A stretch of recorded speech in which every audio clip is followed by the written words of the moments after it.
clearly in the Addis Ababa Declaration, that is the financing of development in 2015, which has been relayed by other similar meetings like the one in Paris in 2021.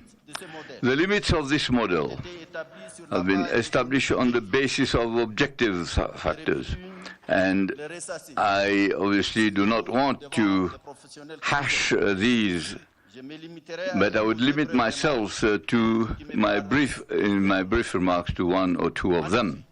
In Africa, the contributions of external financing in the development of Africa have been below the expectations, translating in fact an injustice, another injustice to Africa. This injustice wears many faces. Although not responsible for the climate change, Africa has suffered the consequences because of the lack of financial solidarity, which have been the promises made at the various, despite the various conferences that have been held.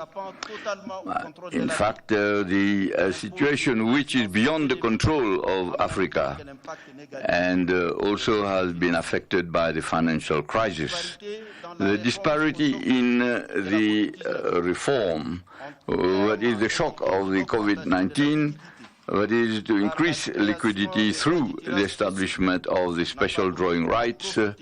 Africa has not benefited significantly, and it has only received a bare minimum of 5.1% for 1.4 billion inhabitants, while the search for the means to contain Africa and which is to operate within this international financial architecture today.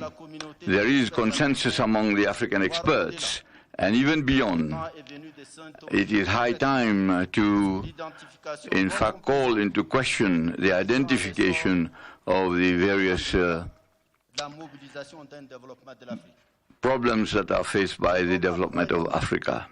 This meeting is being held at the opportune time because the innovative tone of the meeting, in fact, which calls into question the international financial architecture, and this points to a new reflection that through its deep movement, the various problems that are at stake for the development of the continent. In this movement, the central role of the African Development Bank is known to everybody. It is an opportunity for the bank to take stock of its achievements over the past years in order to ensure a viable path in which the development of Africa can follow. Ladies and gentlemen, it is more than urgent that we work for a thorough reform of the international financial architecture in order to adopt relevant and appropriate solutions to deal with the excessive and excruciating debt, climate change, the various attacks, and also the multilateral banks in order to defend the interests of Africa in this area. It is logical that all the African financial institutions present here and those which are absent to support the African Union in its movement that is to ensure a change, a reversal of the economic situation in the world. I welcome the accession of the African Union to be a permanent member of the G20. It is a decisive turning point, and it is a new hope for Africa, but it is to be involved in the process of the reform of the economic and financial governance of the world. It is an appropriate forum for our institutions and our countries to initiate together the process of formulating and working out the African common position on strategic issues, which is at the heart of the world financial institutions. I'm thinking of the thorny issue of the reform of the Bretton Woods institutions, the management of debt, the financing of climate change, and the international tax system. When you look at, in the light of the ongoing development and also the preparation of the UN Convention, framework for a convention, to prepare a response to this international financial architecture, we have to carry out immediately our own financial and economic reforms with the establishment of African financial institutions, which have been established more than 20 years ago. I think it has been delayed for too long. The African Central Bank, the African Investment Bank, the African Monetary Fund, as well as the African Stock Exchange.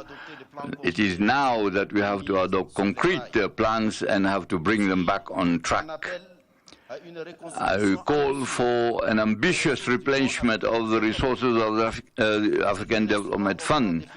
It is an instrument which is used for concessional loans that are, Excellencies, ladies and gentlemen, over the past years, the achievements and the results produced by the African Development have shown the will of the bank to support Africa to respond to the various problems. It is through its 5 priorities, the high 5, that has put the structural transformation of the economies on the rail and to improve access to electricity, to food, and to socio-economic infrastructure, which are very essential. So many factors for the consolidation of our economies.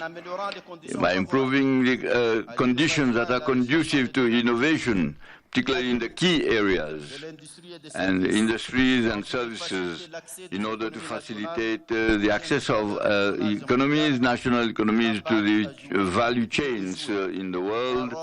They have to play a major role in the facilitation of trade facilitation and also the intra-regional and global integration. In the wake of all this, I encourage the bank to increase its support to the various projects of Africa, the industrialization of the continent, in order to reduce the vulnerability to the external shocks and also to increase investments in the key areas like health, education, innovation, energy, agriculture, food security, and sustainable infrastructure, which are the guarantees for its social and sustainable development. For its part, the African Union has resolutely decided to cooperate with AfDB. This cooperation will only materialize and take a concrete form through a continental strategic framework in order to support the member states in the implementation, the concrete implementation geared towards the improvement in the coming years. The Commission has also given its full support to the joint initiative of the African Development Bank and the Inter-American Development Bank, that is to have a hybrid capital with the mobilization of the SDRs. This mobilization, which is equivalent to a complementary financing source, will ensure the independence for the financing. Excellencies, ladies and gentlemen, in the light of such a record, which is anchored in a prospective vision, it cannot be remiss on me on behalf of the African Union and my own behalf to congratulate deservedly to my brother, Dr. Adesina. Maybe he can even do better.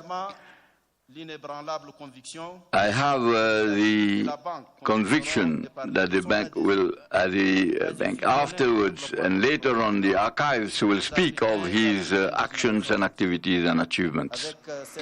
So with this thought for the future generations, I wish you full and fruitful deliberations and success in your meeting, and I thank you for your kind attention.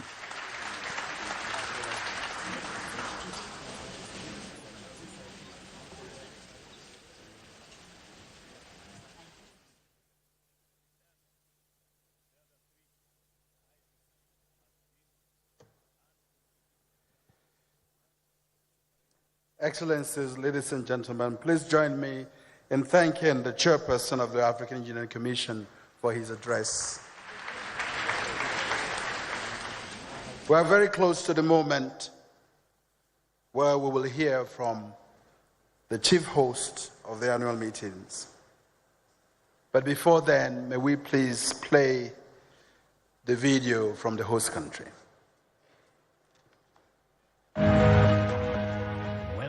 To Kenya, the great home of many fasts in the world.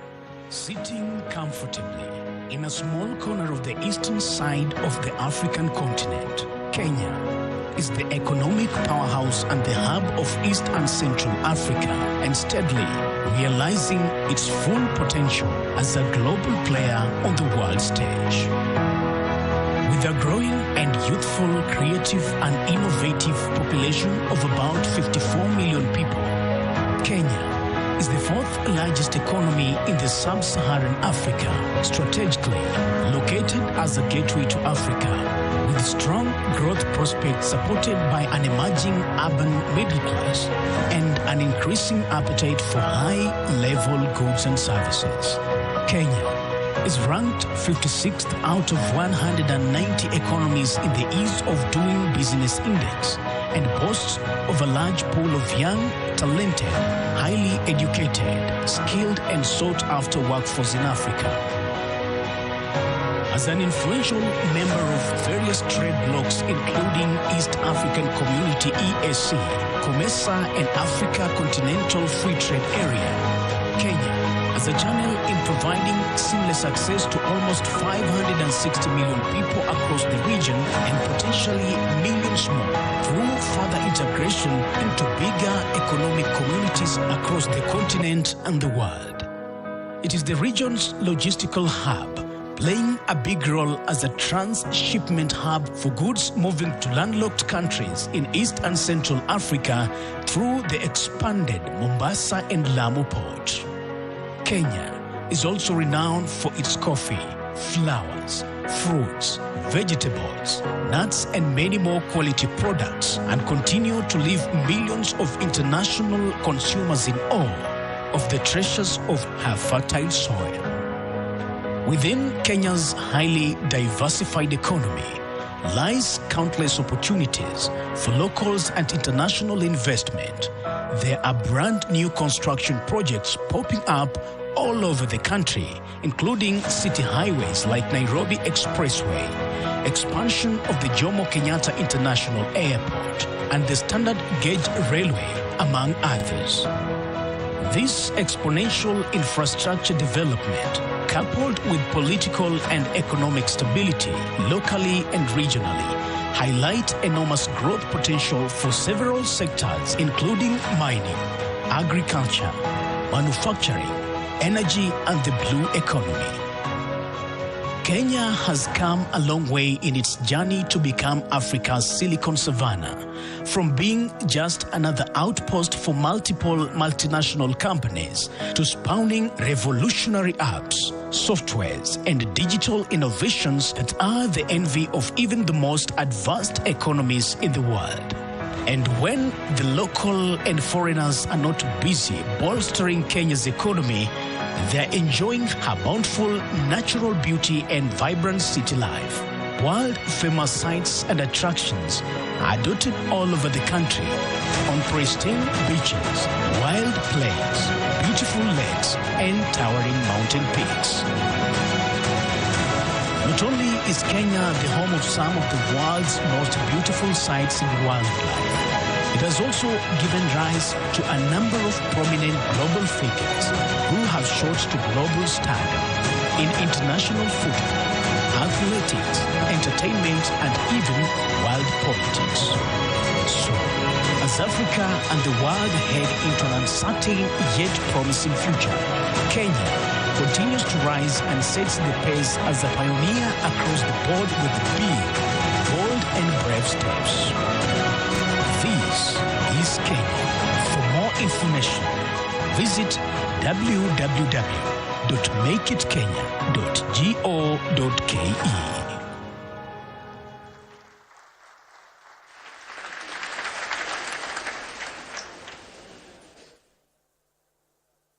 I'm sure that you will agree with me there's a need for one more applause for Kenya.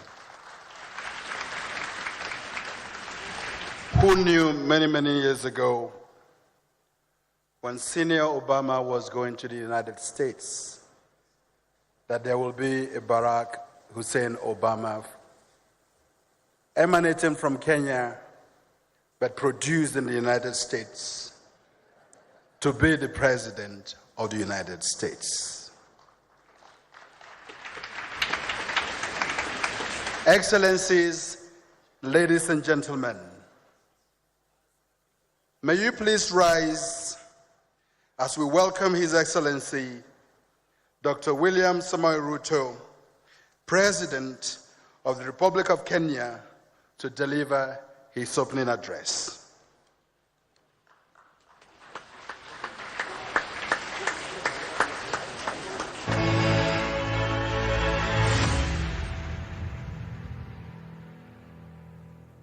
Thank you very much. Please take your seats.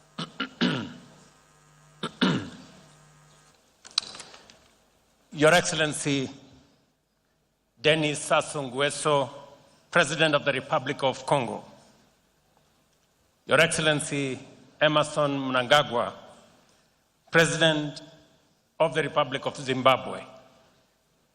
Your Excellency, Paul Kagame, President of the Republic of Rwanda.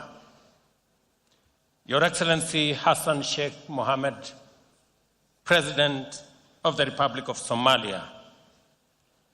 Your Excellency, Mohammed Yunus Memfi, President of the Presidential Council of Libya. Your Excellency, Mohammed Musa Faki Mahamat, Chair of the Africa Union Commission. Your Excellency, Evangelist Akiwumi Adesina, President of the Africa Development Bank. Your Excellency, former President Joaquim Chissano of Mozambique.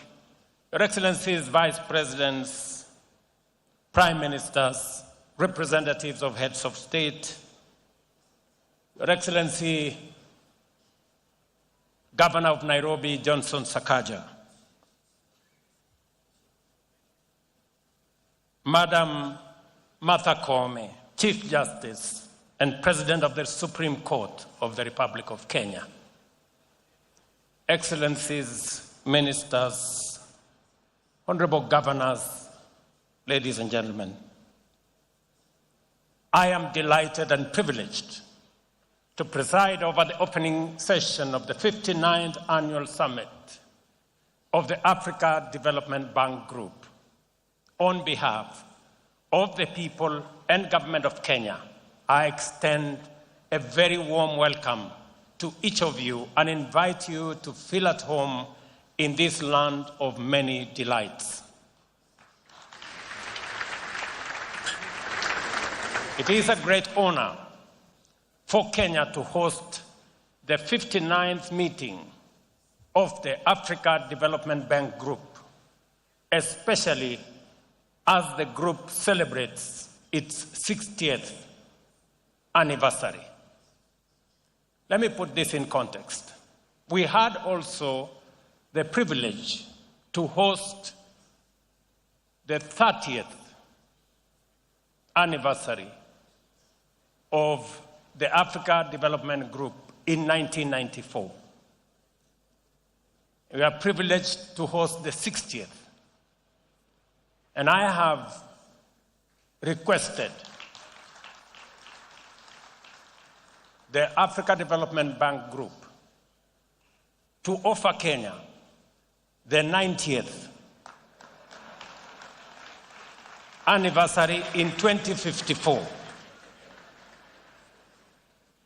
And I promise that even if I would be walking with a walking stick, I will attend. This milestone should frame our deliberations and engagements during these meetings. We are gathered here to reflect on the progress of our continent that has made in realizing the founding vision of this institution, the Africa Development Bank. Formed in the first decade following the independence of most African countries, the Africa Development Bank embodies the Pan-African ideology of sovereignty, prosperity, and unity. As a matter of fact, one of the founding communiques of this institution clearly declares the determination of African nations to use all our resources to lead all African countries to independence and achieve the development and prosperity of the continent in unity. That was done 60 years ago. And over 6 decades, the group, like the continent, has not only survived many crises and challenges, but has also grown stronger and achieved much in supporting economic growth and stability in our continent. It has become Africa's premier development financing institution. To date, it has financed 5,432 projects across our land, 4,036 of them which have been completed, provided a mechanism to coordinate the fight against poverty, improve the standards of African financial institutions and other institutions, and contributed significantly to conflict prevention and resolution.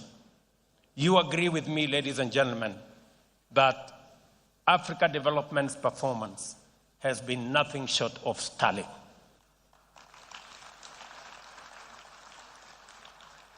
I think they deserve a better round of applause.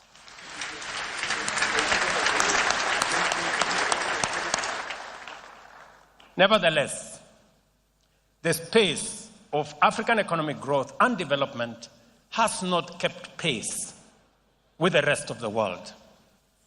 More concerning is that the pace of African development remains far behind its undeniable potential. Intra-African trade remains low, with its share of global GDP less than 3%.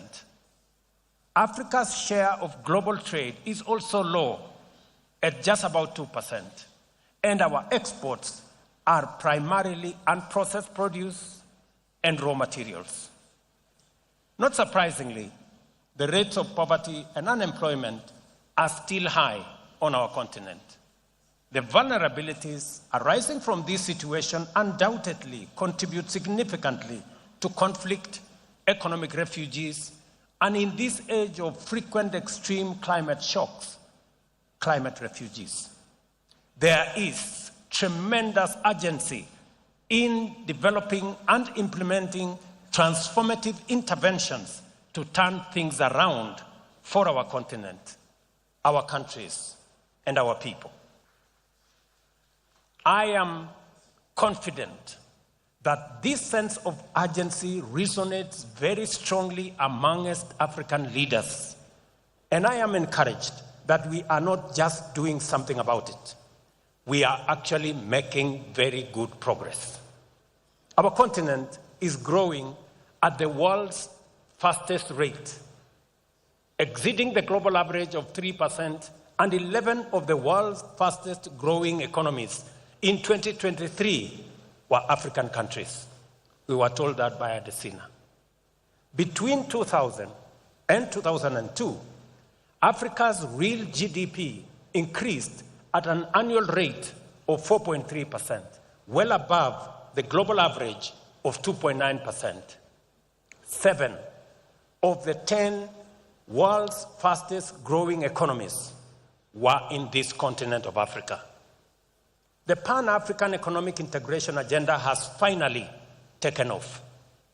Our regional economic blocs are vibrant and effective, while the African Continental Free Trade Area has come into effect and already made a huge impact. Although much remains to be accomplished before intra-Africa trade is smooth across borders, the data indicates strong positive movement following the launch of the Guided Trading Initiative. As we look into the future, with this optimism, we are also cognizant of the immediate challenges we must confront and overcome.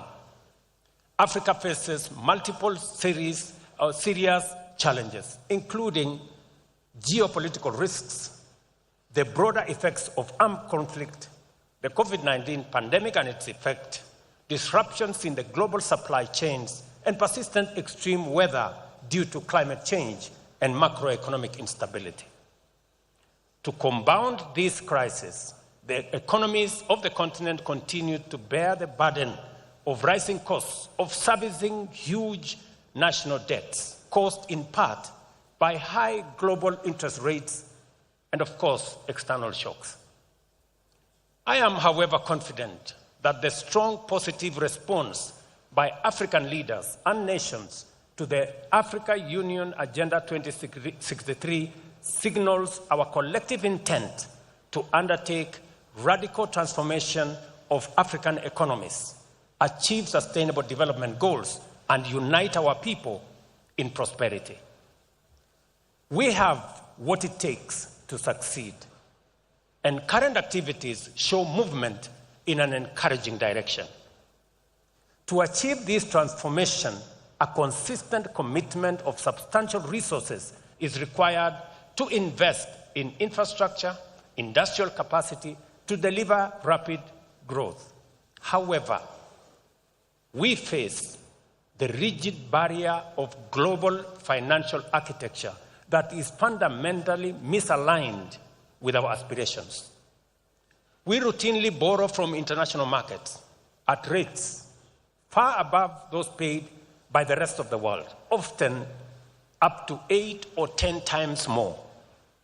These rates are said to factor in something arbitrary called risk profile that is notably not applied when considering mineral extraction, even in areas of active conflict.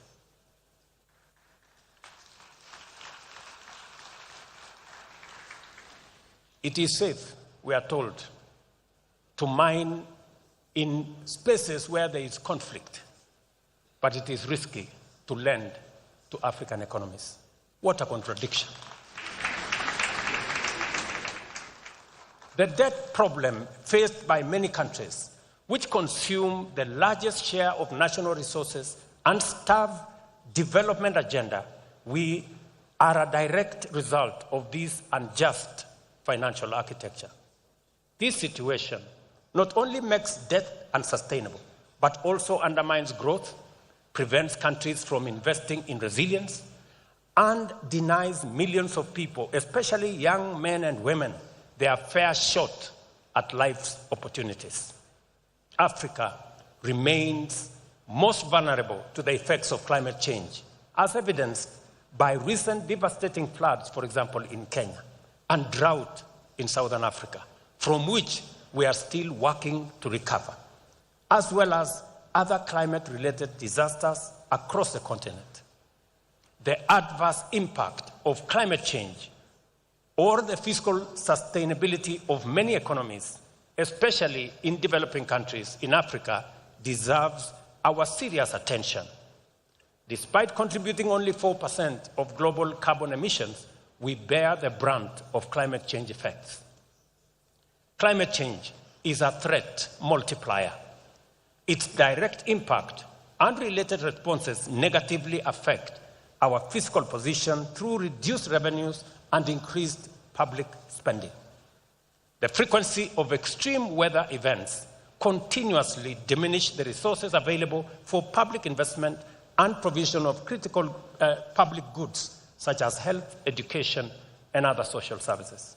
In particular, climate change has often resulted in substantial reallocation of resources towards mitigation, adaptation, and resilience. This is why Africa advocates for a financial architecture that integrates the issues on climate change and public finance at the center. I am proud of African heads of state who have not hesitated to make their voices heard in various fora, including through the Africa Leaders Nairobi Declaration on Climate Change and Call to Action that we held here in Nairobi. Climate change and sovereign debt are now firmly integrated, trapping governments in a vicious cycle where increasing losses and damage from climate impacts leads to rising costs of mobilizing resources for public investment. With such high financing costs and constrained government budgets, developing countries continue to struggle investing in low carbon and climate resilient development. At risk, therefore, are both climate action and our sustainable development goals. A better, more responsive, and fairer international financial architecture is urgently needed, and time here is of the essence. The financial architecture we advocate for as Africa today should integrate the continent's most challenging development issues of debt sustainability and climate vulnerability to enable development goals, SDGs, and Agenda 2063 commitments to be achieved. I am encouraged by Africa Development Bank's vision for the continent, underpinned by the high fives strategies and the objectives of the newly adopted 2024-2033 10-year strategy, which provide important foundations for these critical continental objectives. Let me agree with my brother, President Adesina, on the array of investments that he has spoken to this morning. Kenya is among the beneficiaries in a very big way of Africa Development Bank's financial might and their innovative financing of projects. Let me give you just 3 examples. Africa Development Bank became the first institution for us to build the first superhighway from Nairobi through Thika, and today they are dueling the same road all the way to Maroa, about 150 kilometers.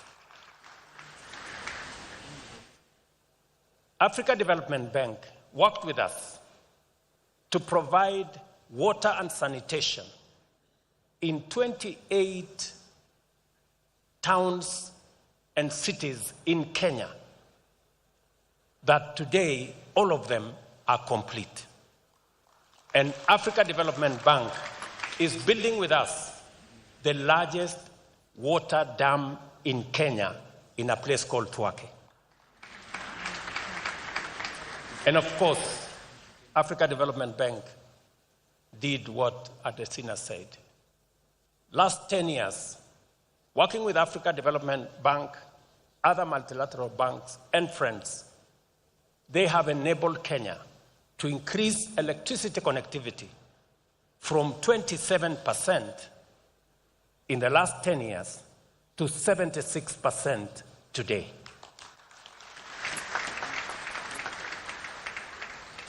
We have been clear and consistent in our advocacy. Africa is neither seeking handouts nor asking for charity. We are a continent of sovereign people who aspire to grow in a just multilateral system and access development financing on fair terms. Ladies and gentlemen, that is not too much to ask. We were clear at the Africa Climate Summit last year when we called for reforms of the international financial institutions and a range of new global taxes to fund climate action. We were clear at COP28 in Dubai last December when we once again emphasized the urgent need to mobilize investment for climate transition in developing countries from public and private sources globally. We also agreed to support the creation of markets that can mobilize resources at scale and called for the reform of the international financial architecture. Today, we assert that transforming the international financial architecture is an imperative that will give Africa a fair chance to turn its immense potential into opportunities to overcome multiple challenges and develop inclusively and sustainably.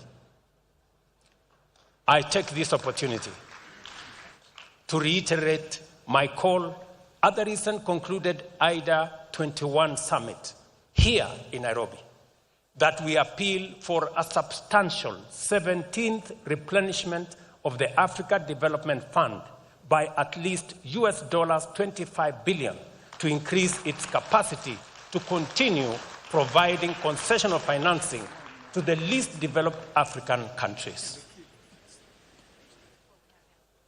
We therefore call on our donors and development partners to scale up their investment in our continent's premier development financial institution, the Africa Development Bank.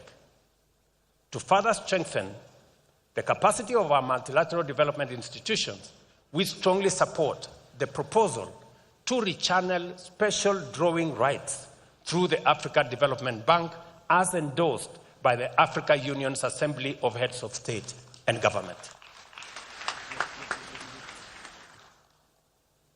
And because we must believe in ourselves for others to believe in us, and we must invest in these institutions for others to invest in them, Kenya has made the decision that over the next 3 years, we are going to invest $100 million in enhancing our shareholding in Africa Development Bank, Afri-Exim Bank, and Trade Development Bank.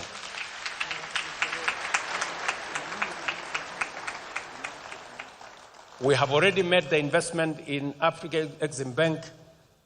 I will be discussing with my brother Adesina on our investment in Africa Development Bank, because as nations in this continent, we must begin to understand that if others had to believe in our institutions, we must believe in them first as the owners.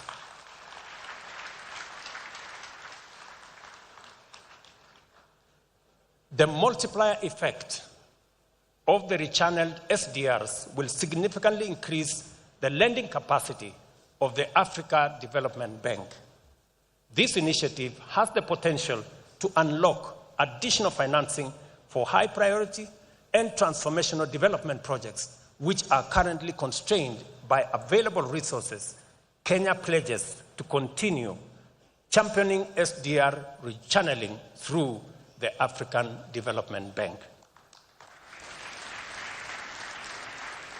And Mr. President, as a demonstration of Kenya's confidence in the Africa Development Fund, the concessional window, we are making a commitment of $20 million as Kenya into that kit. It is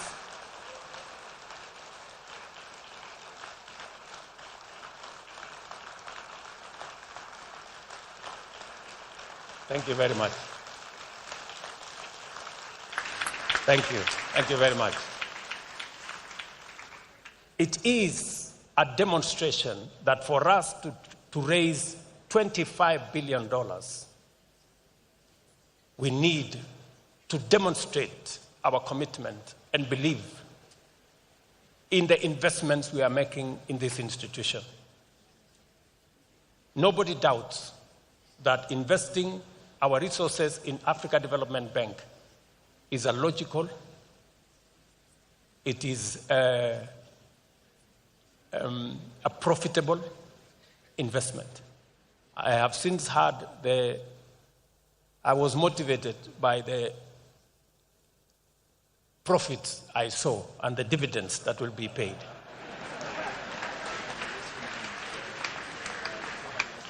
And I think it's a very worthwhile investment. I want to encourage public and private entities to equally invest. I promise you it is a worthwhile investment. Given the glaring shortcomings of the current climate financing ecosystem, we need to fundamentally reconfigure prevailing financing patterns and adopt more innovative financing structures that eliminate access barriers.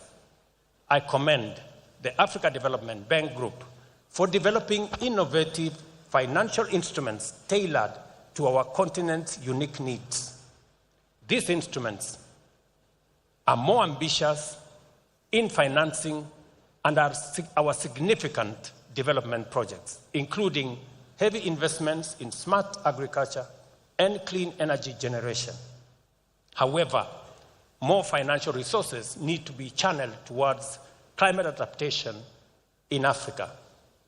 At my last meeting with President Adesina, we were discussing them extending our water program, which we started with the Africa Development Bank, to phase 3, where we are discussing now a $400 million facility with the African Development Bank for water harvesting, water storage, and irrigation that will support Kenya's food security, especially in the context of the effects of climate change. Ladies and gentlemen, at this juncture, I wish to underscore the critical role of the Africa Development Group's annual meetings in advancing progressive discourse, structured dialogue, and knowledge events. These engagements provide an opportunity for collective deliberation and facilitate the dissemination of relevant knowledge among high-level decision makers in Africa from different sectors, including government leaders, academics, and the private sector, among other key players. The 59th annual meeting takes place at an important juncture in our continent's developmental history. I am confident that all of us gathered here are able, willing, and ready to apply ourselves accordingly and do justice to our common agenda of taking Africa to the next phase of transformation through constructive deliberations. Let me say this finally. My colleagues, the heads of state and government in Africa, asked me to take over the baton from my senior, President Paul Kagame, on reform of institutions of the Africa Union. It is an assignment I intend to work on with the support of my colleagues to align it with aspirations of today, and so that we can support more financial institutions like the Africa Development Bank and all the other continental institutions to support Africa's development and progress. As I take over the assignment from President Kagame, let me make 4 points on that reform. Number one, we will be proposing that the Africa Union Commission, they exist, Africa's economic diplomacy,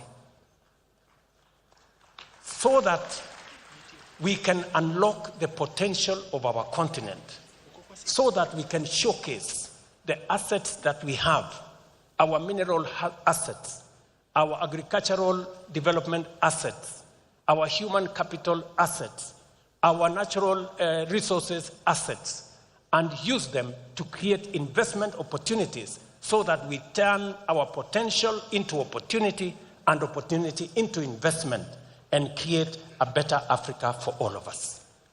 Number two, to make Africa Union a fit-for-purpose organization to take charge of the consolidation of the African market through the Africa Continental Free Trade Area. Today, in Africa, intra-Africa trade is only 15%. Intra-Asian trade is 60%. Intra-European trade is 70%. Intra-Africa trade is 15%. We are struggling looking for markets everywhere except in our continent. We must believe in ourselves. We must first sell to the market that we have in our continent. It is the silver bullet. And it is what is going to increase the contribution of trade from Africa from 2% to the next level. Number three, we must make Africa Union fit for purpose to secure this continent. The Africa Union must take charge of our peace, security, and stability. The Africa Union must make us solve the problems of conflict and war in our continent. We cannot progress as a continent if there is war in Sudan, there is trouble in Somalia, there is problems in DRC, there is problems in the Sahel. We must take charge of our security. We must take charge of our stability, and Africa Union must step forward to be counted to provide that cover.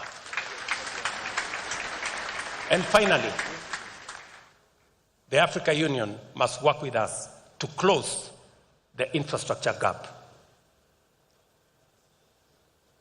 We will be proposing 4 assignments. The Africa Union was initially a liberation movement. We must repurpose it. We must re-engineer it so that it addresses the challenges of the moment. We will also be making a proposal to have a much more accountable Africa Union. Today, the Pan-African Parliament has no connection to the Africa Union executive. We are proposing that we are going to reduce the size of the Pan-African Parliament to make it much more cost-effective from 275 members to 100 members. 1 woman, 1 man from every country. And make it a full-time organization.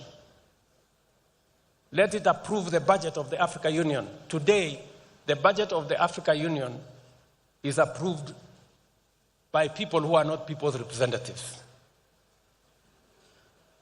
We want the people of Africa to take charge of this continent. And finally, we must bring about the Africa Court of Justice so that we can sort out our issues. We don't want any African to be dragged to courts elsewhere to sort out our issues.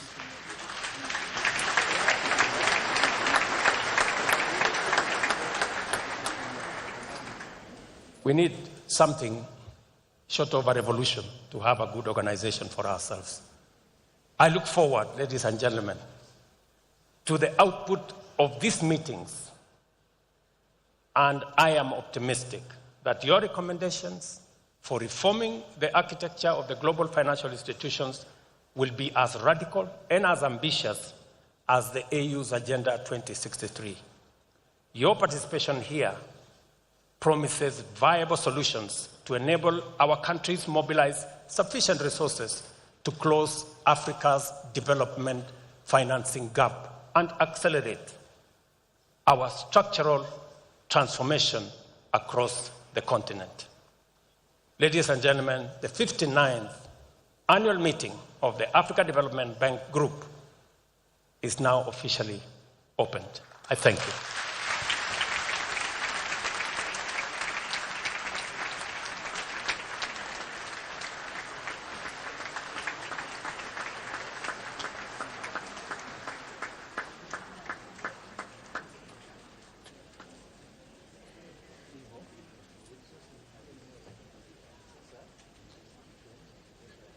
If you don't mind, please keep standing, and let's give one more big round of applause to the President.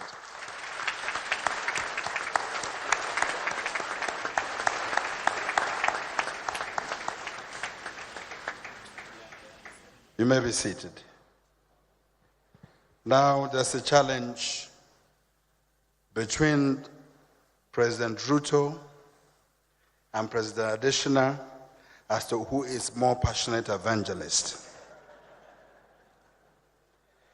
Ladies and gentlemen, Excellencies, with that strong and inspiring address, we have come to the end of the opening ceremony, and we will now transition to the presidential dialogue, Africa's transformation, the African Development Bank Group, and the reform of the global financial architecture, which will then be followed thereafter by the commemoration, a short commemoration ceremony of the 60th anniversary of the African Development Bank.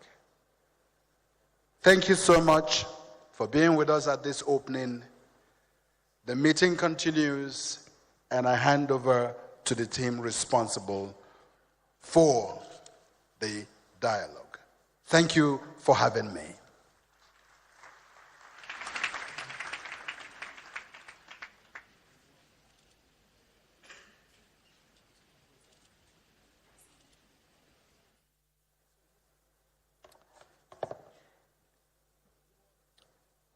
Your Excellency, Dr. William Samoei Ruto, President of the Republic of Kenya, Excellencies, Heads of State, representatives of heads of state, governors of the bank, distinguished ladies and gentlemen, kindly permit me to stand on already established protocols. Once again, Karibu. Wow. That's the first time Karibu has been met with silence, so I'm going to say that once again. Karibu. Now that's a little bit more enthusiastic. I think we're getting into it. Thank you very much, President Ruto, for those really, truly inspiring and passionate words. Very, very heartfelt.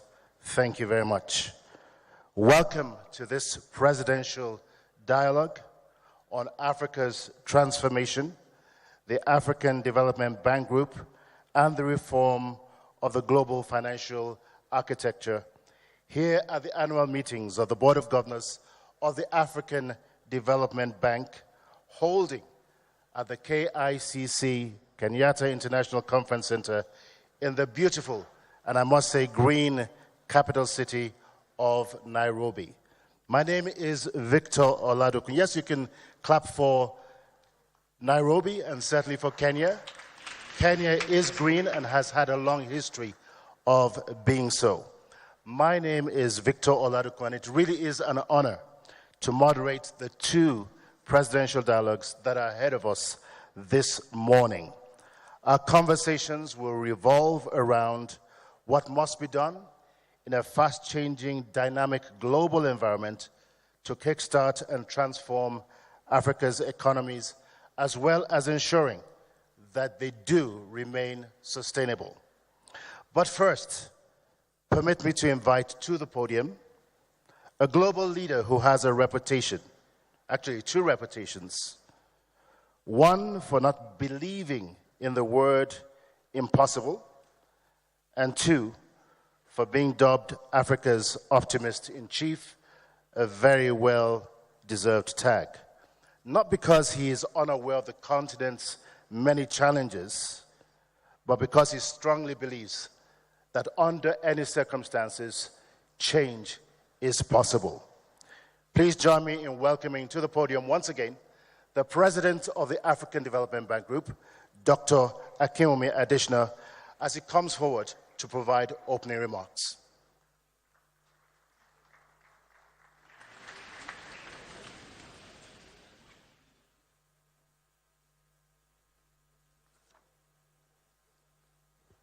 Your Excellencies, heads of state and government, their governors, I wish to thank you immensely for attending these 2024 annual meetings, and in particular for being here for this particular session, which is a debate or conversation with you heads of state and government about the issues of the transformation or the reforms of the global financial architecture, the African Development Bank, and of course, Africa's transformation. This is one topic that I know is close to your heart, as you all have been advocating for the reform of global financial architecture, the reforms of the United Nations, including the United Nations Security Council, and we just heard from His Excellency President Ruto all about that. And why is that being done, or why is that necessary?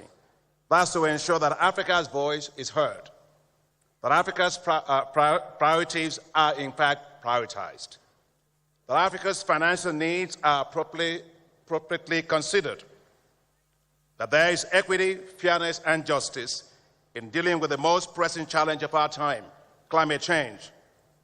Clearly, the global financial architecture has a great role to play in mobilizing resources for development. Yet, it is not delivering enough for Africa in 5 ways. First, it is under-delivering on climate finance for Africa. Today, while Africa's climate finance needs are in the order of $277 billion annually, the global financial architecture delivers only $30 billion for Africa, a continent that contributes the least to climate change and which suffers disproportionately from its negative effects, as we have seen in several countries. Second, the global financial system is not delivering financing at scale needed for accelerated development to meet the SDGs. United Nations Secretary General Antonio Guterres has noted that the financing need now has moved from $2.5 trillion to $4 trillion annually. Africa alone will need $1.3 trillion.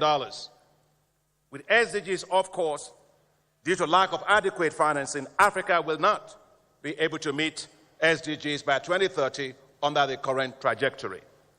Third, the COVID-19 pandemic showed the huge divergences in financing capacities to deal with global pandemics and its effects between developed countries and developing countries.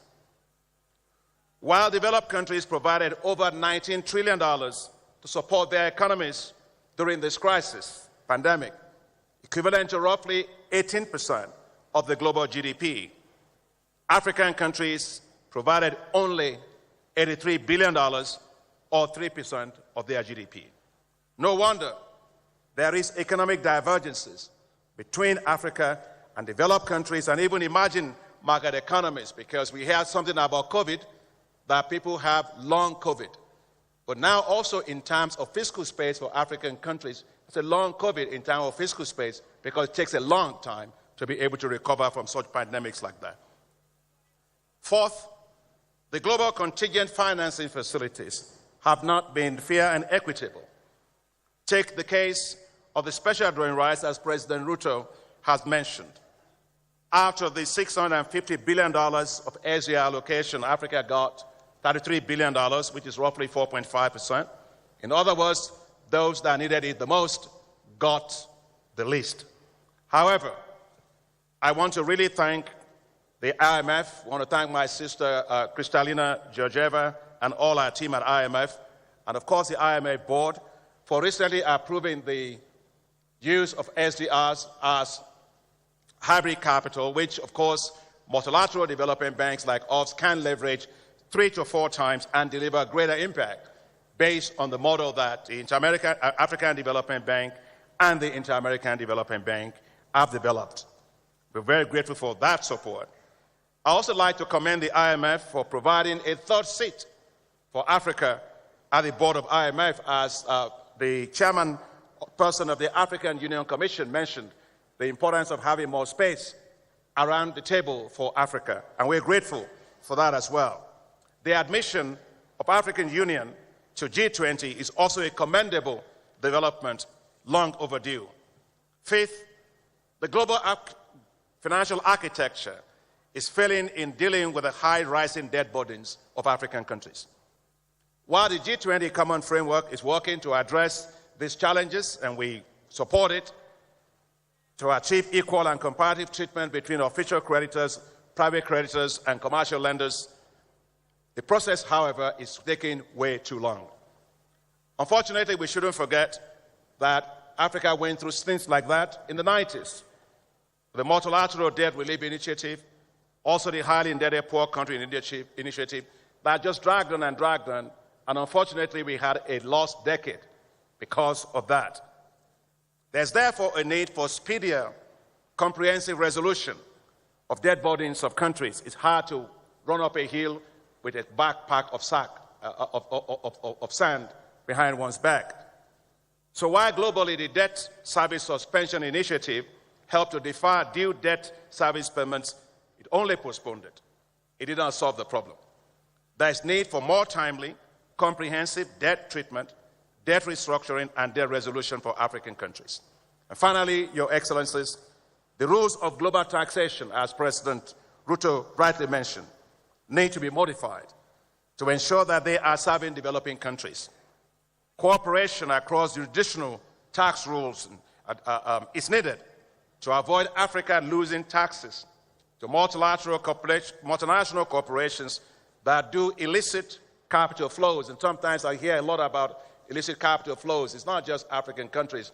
In fact, quite a lot of multinational corporations have more lawyers, they have more accountants, they have more people than the whole country has. And therefore, we have to make sure that the whole issue of profits, tax avoidance, and profit-based shifting is addressed. In my view, if you do business in Africa, you should pay taxes in Africa.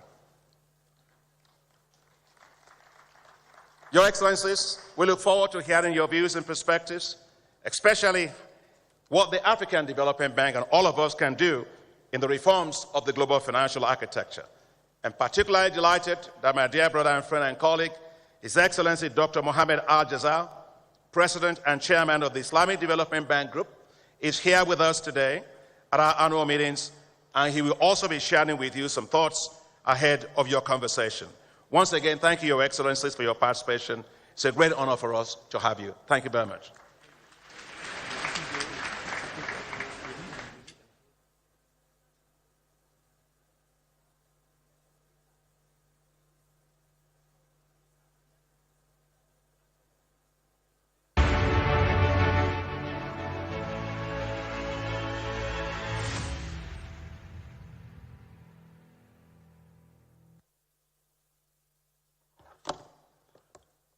Just as Dr. Adesina mentioned a few moments ago, we'd like to use this opportunity to welcome to the podium a friend of Africa and a friend of the African Development Bank, His Excellency Dr. Mohamed Al-Jazar, President of the Islamic Development Bank, to give his keynote address.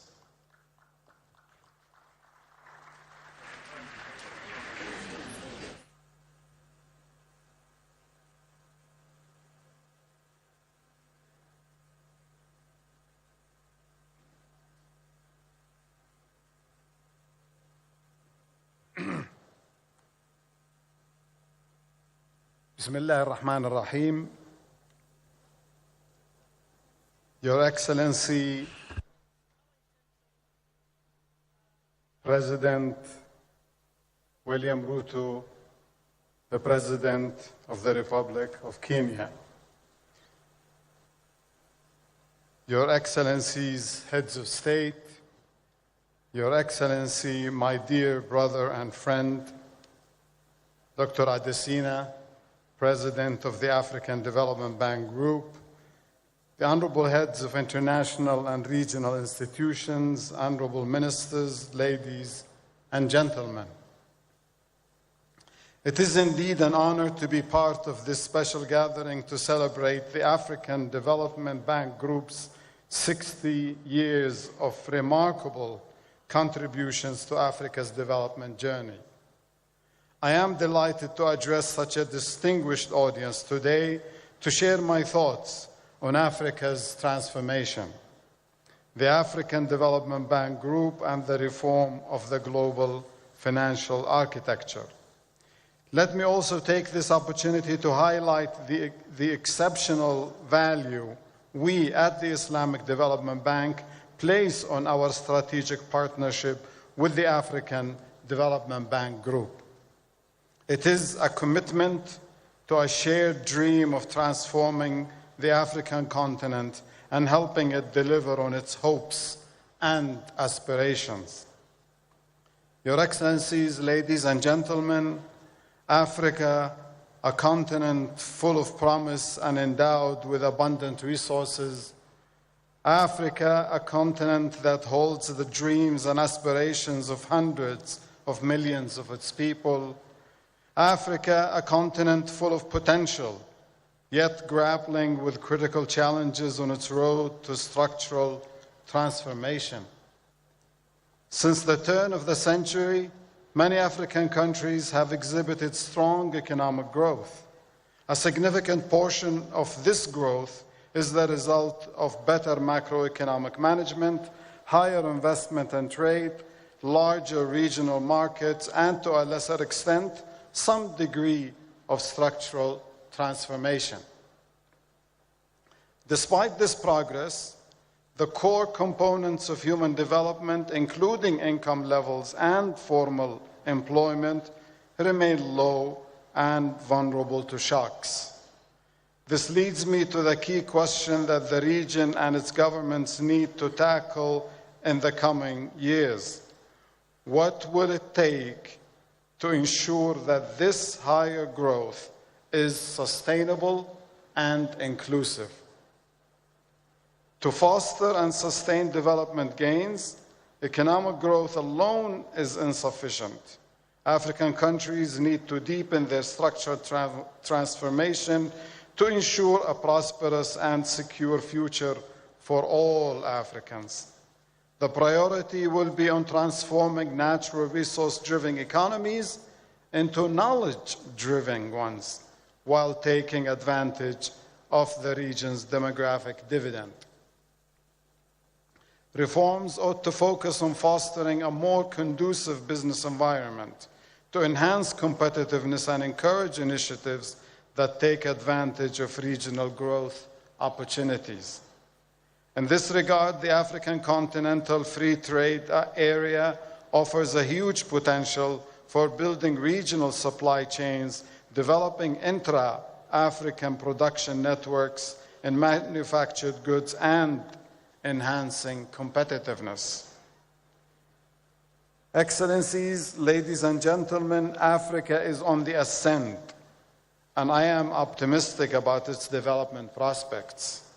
However, recent estimates suggest that Africa will require an additional $200 billion annually to achieve the SDGs by 2030. Moreover, it is becoming increasingly evident that the current global financial system will not be able to provide the necessary support to achieve the ambitious transformative agenda of Africa. It is thus not surprising that there are calls for a rethink of this framework to make it more efficient and just, giving a greater voice to the global South. Additionally, significant resources are being diverted to debt servicing at the expense of critical investments in health and education. This situation clearly demands urgent reform. Excellencies, ladies and gentlemen, over the past 5 decades, the Islamic Development Bank Group has remained steadfast in its commitment to Africa's socio-economic development. By the end of 2023, our financing to Africa totaled approximately $74 billion, including $45 billion specifically dedicated to enhancing trade. Our efforts have been significantly strengthened through long-standing cooperation with development partners, including the African Development Bank. Between 2017 and 2023, we achieved the record co-financing volume of $2.9 billion with the African Development Bank, enabling us to co-finance 22 operations across diverse sectors, and some of them have been mentioned by my brother, Mr. Adesina. I am pleased to announce that during the Islamic Development Bank's Golden Jubilee celebrations in Riyadh last month, we further enhanced our partnership with the African Development Bank by expanding its scope and setting a higher co-financing target over the next 5 years. In this quest, where collaboration is paramount for success, the role of the Arab Coordination Group, or the ACG, in fostering development and progress across the African continent cannot be underestimated. To this end, the ACG has been a long-standing supporter of African countries and has cumulatively invested over $220 billion in the region to date. Bolstering its support for African partner countries, in November 2023, the ACG pledged a $50 billion financing envelope over the next 7 years to help build resilient infrastructure and inclusive societies in the African continent. Excellencies, ladies and gentlemen, we share common dreams for Africa, a continent free of poverty where no one is left behind, a continent of hope and prosperity driven by innovation and entrepreneurship, a continent providing meaningful employment opportunities for its youth. We remain steadfast in our commitment to work with our development partners to rekindle hope, to realize Africa's dreams of transformation, especially when we recall the wise words of our host, His Excellency President Ruto, and I hope he doesn't mind me quoting him, who said recently, only very recently, that Africa is neither facing east or west, but is facing forward.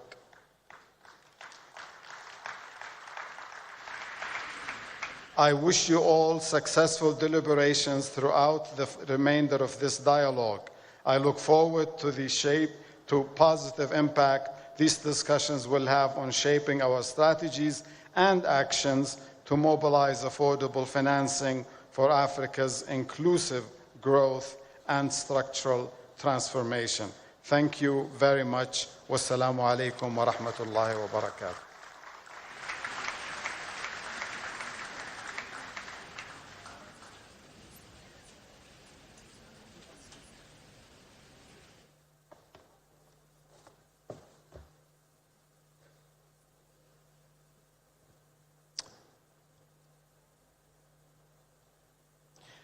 Many thanks, Dr. Al-Jazeer, for your keynote address and for framing many of the issues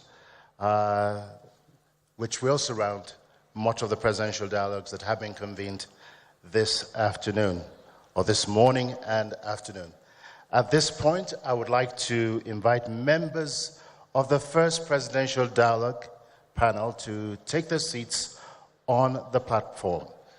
So, distinguished ladies and gentlemen, please welcome His Excellency Mr. Musa Faki Mahamat, Chairperson of the African Union Commission.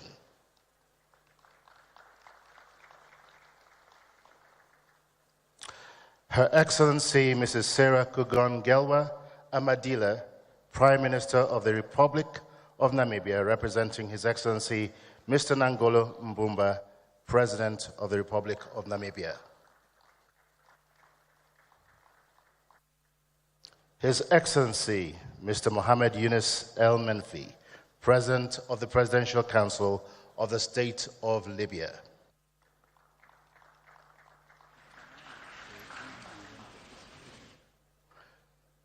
His Excellency Mr. Paul Kagame, President of the Republic of Rwanda.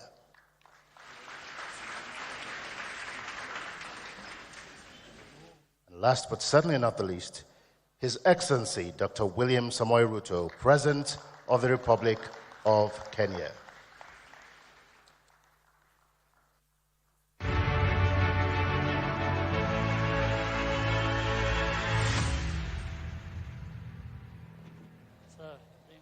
Thank you, Excellencies, for joining us on this panel.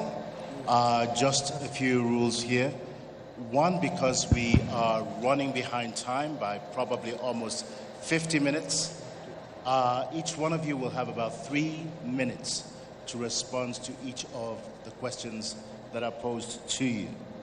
But I'd like to kickstart this dialogue, first of all, with a question for President Ruto. Just last week, you took America by storm. You were the talk of the town for a considerable amount of time in Atlanta and in Washington, D.C. The first African leader to go on a state visit to Washington, D.C. in 50 years. From all indications, a very, very successful mission, and we say congratulations to you and to Kenya. Now, for quite a while, you've been a very vocal advocate for reforming the global financial architecture, and we've heard much from you today. You've pretty much given us a tour de force of what Africa needs and what Africa needs to do. Now, considering that change is usually slow and not as quick as we anticipate it or want it to be, in terms of priorities in the short term, what do you think Africa should focus on, and what should be the major priorities moving forward? Thank you very much. And again, let me take this opportunity to welcome all of us to Nairobi and Kenya. It is said that half the solution to a problem is identifying that there exists a problem.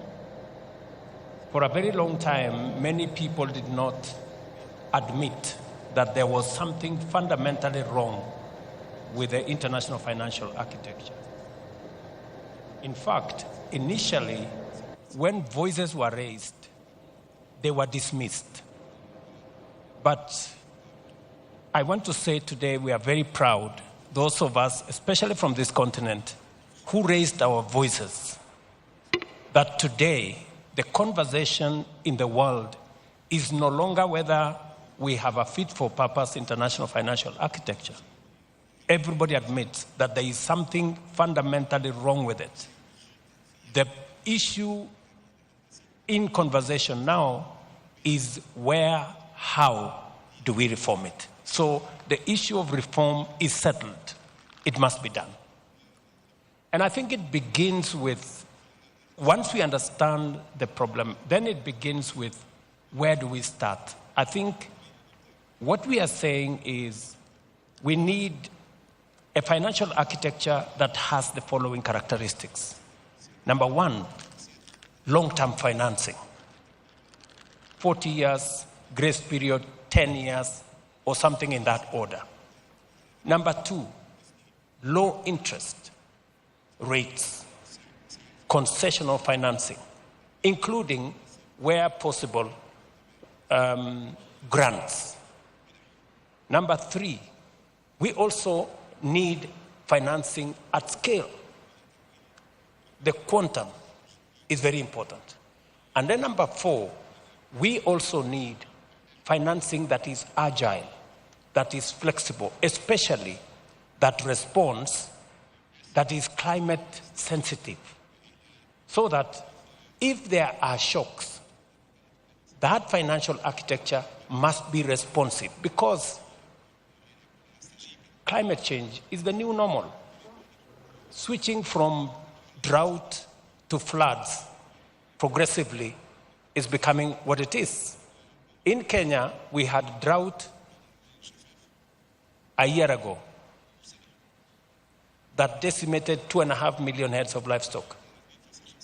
This year, we're in floods that has taken the lives of 200 Kenyans. So this is the new reality. So the financial architecture that must be in place must respond to this climate reality that we have. And finally, is to be sensitive to sustainability. So our priority is to sort out the financial architecture. That's number one. Number two, our priority is to make sure that this continent, with its tremendous potential, we move it from potential to opportunity, from opportunity to investment. And finally, as I have said, even as we try to do something outside, we must also do something inside. That is why we are also looking at our own systems, our own governance, our own instruments. And that's why we are discussing, even internally, reform of the African Union, so that we are aligned as we reform the international financial architecture, as we reform the investment space to create opportunity for our assets. We must also reform our own institutions so that we align them and repurpose them to be in line with our aspirations and the outcomes we are looking for. Thank you very much, President Ruto. In other words, reform is a two-way street. It's not just one way. But allow me to follow up very quickly. As we all know, Kenya and a number of other countries have been buffeted very devastatingly by extreme weather conditions, unpredictable weather conditions. And I think the projections for Kenya and other countries in the region are that over the next 7 years, we're still likely to see the same kind of weather patterns that we've seen this year. That being the case, and again, following a two-way reform process, what is it that African countries should be doing right now to mitigate the effects of climate change? It is true that predictions are that Kenya and our region is going to have above normal rains for the next 7 years. That's a prediction. It is both positive and negative.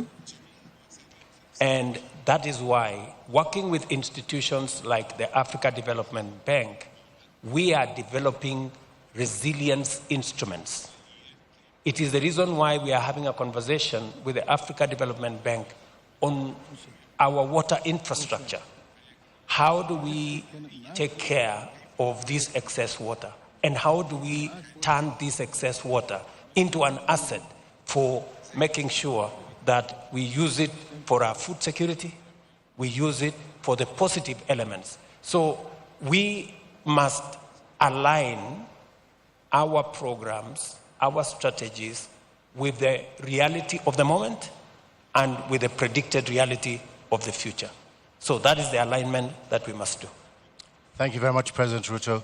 I'm going to come to President Kagame next on a number of issues, particularly with regards to the global financial architecture, as well as the issue of reforms. Both yourself and President Ruto have been aligned. That being the case, what reforms do you really think should pave the way for giving Africa the resources that it needs to finance its own transformation and inclusive growth, even in the face of devastating climate change? What are the most critical reforms that you see and anticipate are needed? Thank you. Let me quickly, first of all, and more importantly, thank our hosts, President Ruto, His Excellency, and also the President of the Africa Development Bank Group for inviting us here. Now, quickly to the point, we are talking about the architecture of, international financial architecture. Therefore, in mind, we have the architects. So what did the architect have in mind when they provided us with the architecture we have to deal with? They must have had their own interests. They must have framed things the way they wanted to benefit themselves, or maybe we can assume that they wanted to benefit the whole world.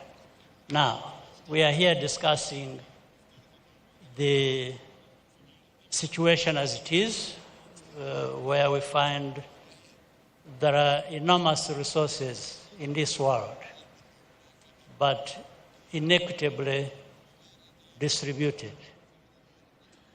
So Africa has to look at itself and look at the whole world as it's set up. And we know in this world, people, countries, work for interests, their own interests. Africa's interests and the countries of our continent interests must be taken care of, beginning with ourselves. So, and we talk about speaking with one voice many times.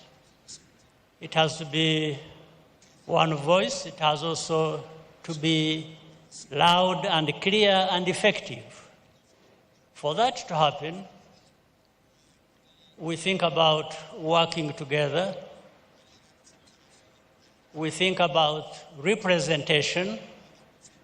And representation is not also just numbers. It's being able to speak out loudly and representing ourselves rather than having other people represent us. So it starts from what has been talked about, that is very important, when it was in the speech of His Excellency President Ruto and His Excellency Musa Faki. Therefore, the reforms we are talking about is how do we disrupt, if you will, the current architecture as we have it, so that it includes significantly and visibly the interests of our continent. Our continent, whether it is human resources or natural resources or any resources we are thinking about, how can anyone interested in the well-being of the people of this world sideline our continent? In actual fact, if you look at the facts as they are, in a few decades, the only place in this world that will be having a growing middle class is Africa. The only one. So it is even in the interest of the rest of the world that has marginalized Africa to contribute to the well-being of our continent, because the growth of Africa, based on this middle class, feeds into the growth of the rest of the world. So they should even be accepting some of these proposals in self-interest, because Africa grows, the whole world grows. But Africa cannot wait to be handed this opportunity by anybody else. We therefore must be on the front line, really fighting for this right, and therefore for ourselves, but also which contributes to the well-being of the rest of the world. President Kagame, I want to be a little bit provocative here. I've been coming to Kenya for probably 30 years, and there are places that I used to know that I no longer recognize. Why? Because the city's architects have changed the landscape. Now, most of the Bretton Woods institutions were created 60 to 80 years ago, at a different time from the one that we live in. So, if we're going to talk about reform, it's not just the access to resources. It's looking at those institutions that were created back then and asking the question, are they still relevant to the needs of today? What is your thought about redesigning a lot of these institutions to make them fit for purpose? Well, absolutely. It's a no-brainer that what worked 50 years ago or designed 50 years ago, things have changed, and therefore a rethink of a new design that fits the purpose must be into play. There's no question about it. But here what we are talking about is not simply an argument of whether, this is fit for purpose or this. I think everybody understands that point. But there are philosophies, if you will, or interests or that operate behind that. For us in Africa, we are hard-pressed to see that there is a change of these and in the design of these institutions. But maybe the way the institutions are set up, benefiting some parts of the world, those in those parts of the world are not interested in having the change happen because it gives them control, it gives them say over other people's resources even. So it's not that people don't understand. Especially for Africa, we understand it better because of how we are affected. But the other parts of the world that have the power and control, it's also not because they don't understand, but it is because that it serves them very well, benefits them, that they are not interested or they are slow in allowing change to happen. So it's not a very complicated thing to understand. Everybody understands that. What is complicated is to reach this understanding and compromise that we don't lose anything by having everybody benefit as we should benefit, all of us. That's where the issue lies. And therefore, the reforms are based on this thinking. We are only looking for the pathways to having the reforms implemented that provide us with less costs than having to fight so much over what is obvious that actually benefits all of us, as I said. Thank you very much, President Kagame. I'm going to come next to President Al-Menfi. Let me bring it closer home. Obviously, your country has had quite a number of challenges economically in recent times. What areas do you think that the African Development Bank can support Libya in the best to help you reach that last mile of reaching economic transformation in your country?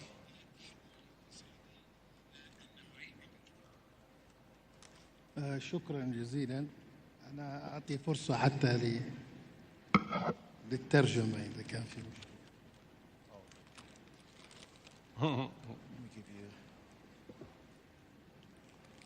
I will talk in Arabic. And President Al-Menfi, if you could just move your microphone a little bit closer to you.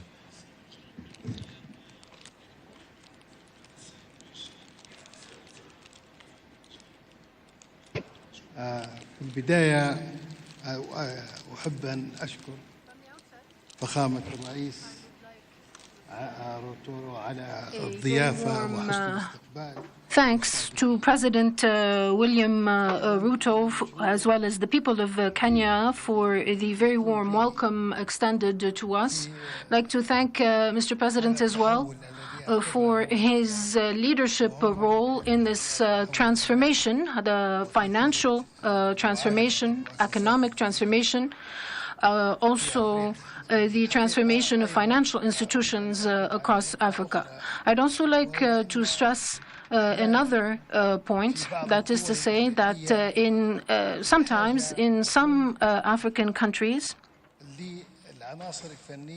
there is a need for technical expertise rather than financing. This is what we could refer to as twinning, let's say, or finding the right balance and combining complementarity between financing and technical expertise. So all financial institutions, in fact, that we know, were established at a time when African countries were subject to occupation, and therefore these are institutions that do not serve Africa.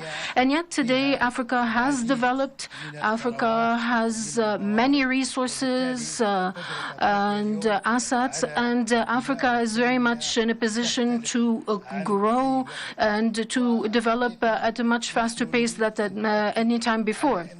And we would like to, in this connection, to underscore the role played by Libya in various periods of time in African countries. Libya, at present, is very much in a position to continue to invest in African countries. Of course, there are some financial arrangements and guarantees that need to be set out, but between us as African countries. But, of course, Libya, based on its political stability, will be able to also lend its support to financial institutions, particularly as we are discussing three important financial institutions currently: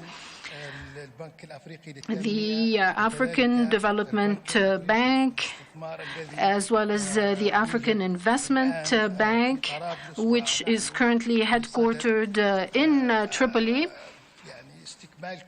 We are currently finalizing some of the implementation arrangements for its full launch.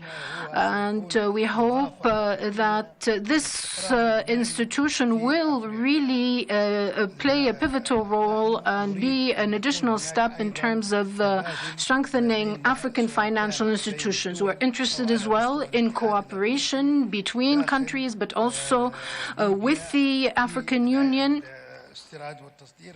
promoting imports and exports within Libya. We've heard Mr. President address this, promoting trade with Europe and Asia as well, but we need to have intra-African trade as well. Libya is in need of African cooperation because Libya has always looked to Africa. Libya is very vested in developing within Libya. Libya draws its strength from Africa and vice versa. So, therefore, when our investments are made in the south, particularly as we have plans, particularly, for instance, roads extending to Niger, to Central Africa, we have a number of railway projects as well as others aimed at connecting Northern Africa to Southern Africa. Leveraging our oil-based resources and the stability of these resources, we would like to provide solutions and reforms to the needs that we have in Africa and in Libya. And of course, we very much look to contributing and working with the presidents. Thank you. Very much, Prime Minister, very much. President Al-Menfi, greatly appreciated. Capacity building, cooperation, and consulting on a regional basis. I'm going to come next to Prime Minister Sarah Kugangelwa Amadila. Kindly forgive me. I know that my pronunciation is not too correct, but please forgive me here. I'm very, very particular about pronouncing names properly. Now, your country, Namibia, was one of the first to attain upper middle income status in Africa. A great accomplishment. What are some of the lessons that the rest of Africa can take away from Namibia in this regard? I think your microphone is off. Yes, thank you very much, moderator. And I would like to extend our appreciation to President Ruto for the invitation extended to our president to attend. Unfortunately, he could not attend due to other commitments and has asked me to represent him. Yes, Namibia has achieved the status of an upper middle income country. We decided right after independence, which came after a prolonged bloody armed struggle, that we are going to promote peace and stability so that we can inspire the confidence of investors to come to the country, and we can create an environment where economic activities can be pursued so that development is achieved. We also adopted economic policies that ensured macroeconomic stability and also incentivized investors, both local and international, to come to the country. We invested significantly in infrastructure and in the development of the human capital. We have a very youthful population. We still have challenges in that regard, but education and training continues to be a priority. In spite, I must say, of the fact that we have managed to record positive economic growth almost every year since independence, except in a few years when we were faced with emergencies like COVID, droughts, and floods, and we are very prone to these disasters. We, however, still face challenges of inequities. The bulk of the population, who are the indigenous communities, are living in poverty, and much of the wealth is owned by Namibians of European extraction. So that is one of the serious challenges that we have to address. The second challenge is the fact that because we are a commodity-based economy for the most part, the growth in GDP did not necessarily translate in proportional growth in employment and poverty reduction. So although we have reduced poverty, we still have significant number of people that are poor, and also many of our young people are still struggling to find employment.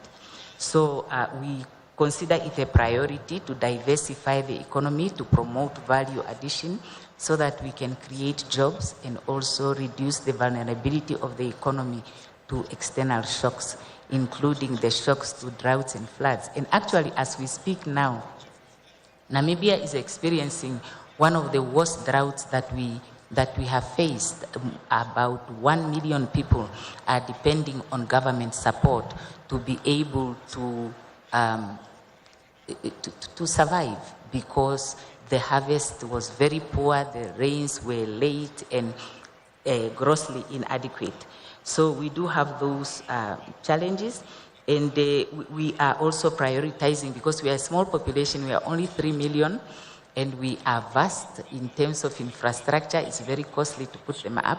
We are prioritizing integration with the rest of the continent so that we are not limited in what we produce by our small population. Well, thank you very much, Prime Minister Madila. Very much appreciated. I'm going to come next to His Excellency Musa Faki Mahamat. Now, in your position as AU chairperson, you have a front row seat on what's going on in different parts of the continent. What's your assessment of the progress that we're making in terms of structural reforms on the continent? Are we on track, or is there much more that we need to do? Merci beaucoup. Je voudrais rappeler qu'il y a 4 jours, nous avons célébré le 61e anniversaire de l'Organisation de l'Unité africaine, qui est devenue en 2002 l'Union africaine. La BAD également à 60 ans. La BAD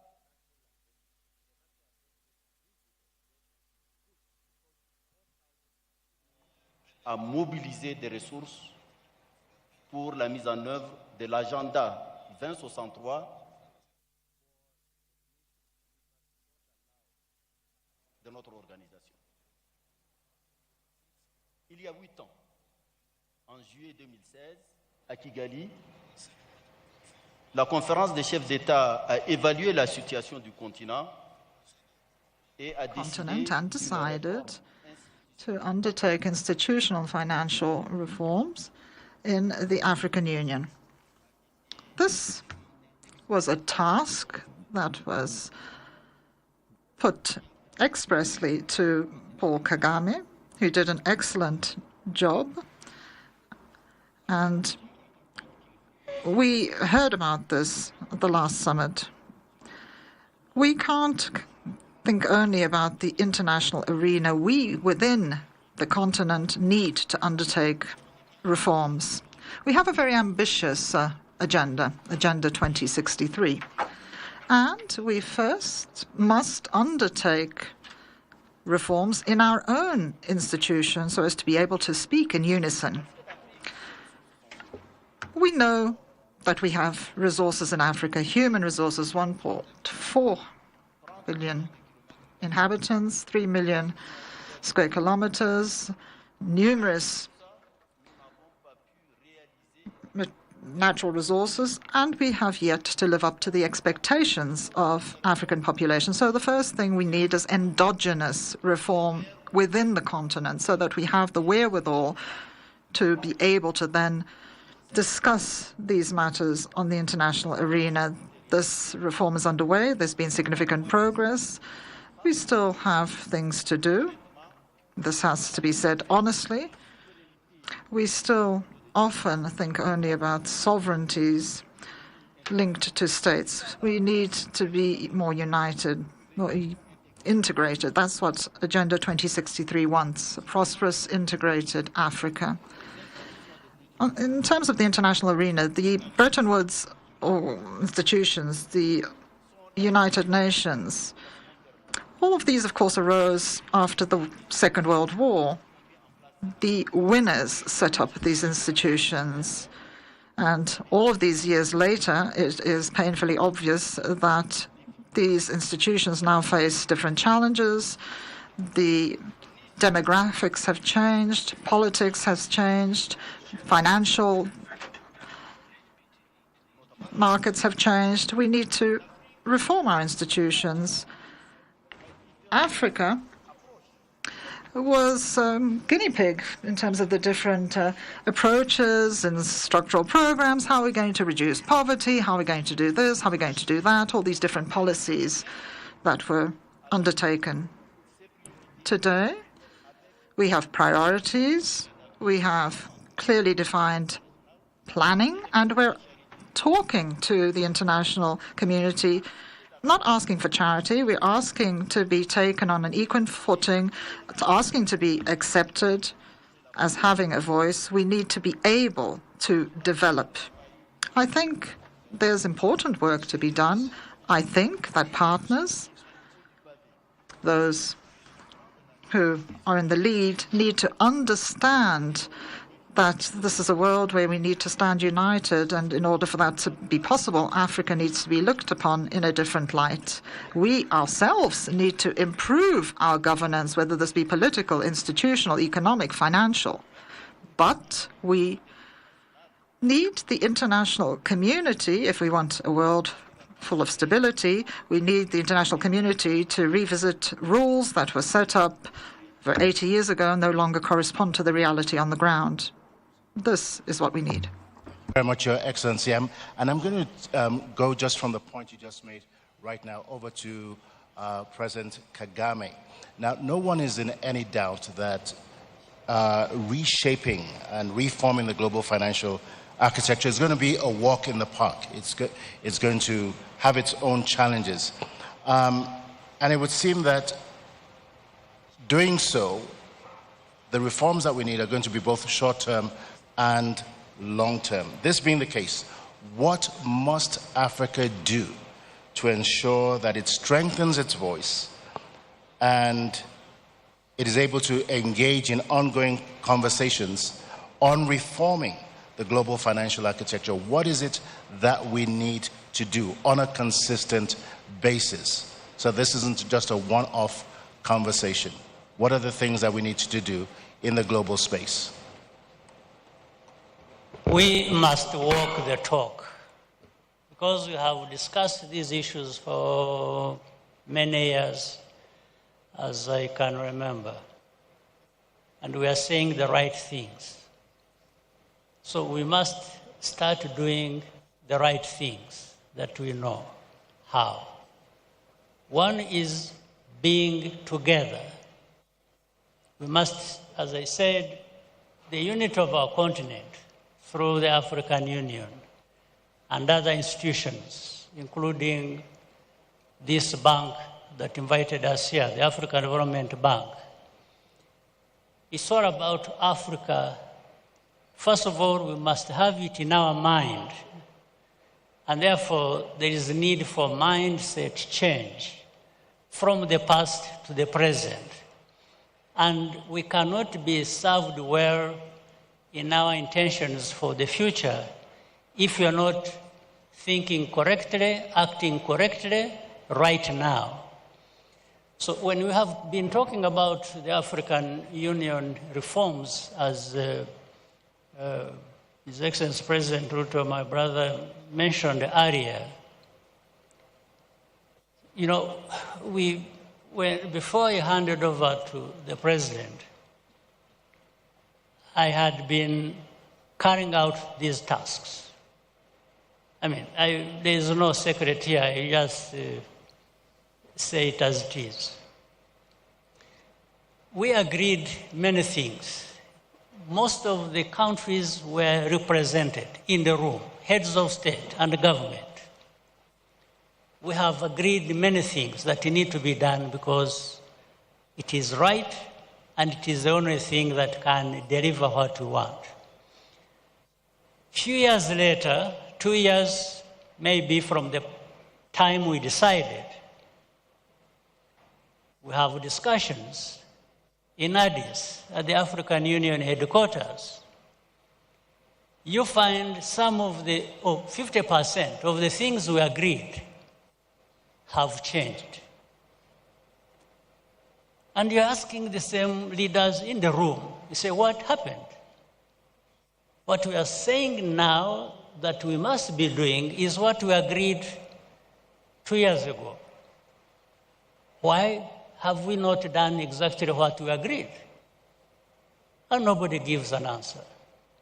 So we cannot escape this. We cannot escape doing the very things we have agreed to do because we know that is what is going to deliver what we want for our continent.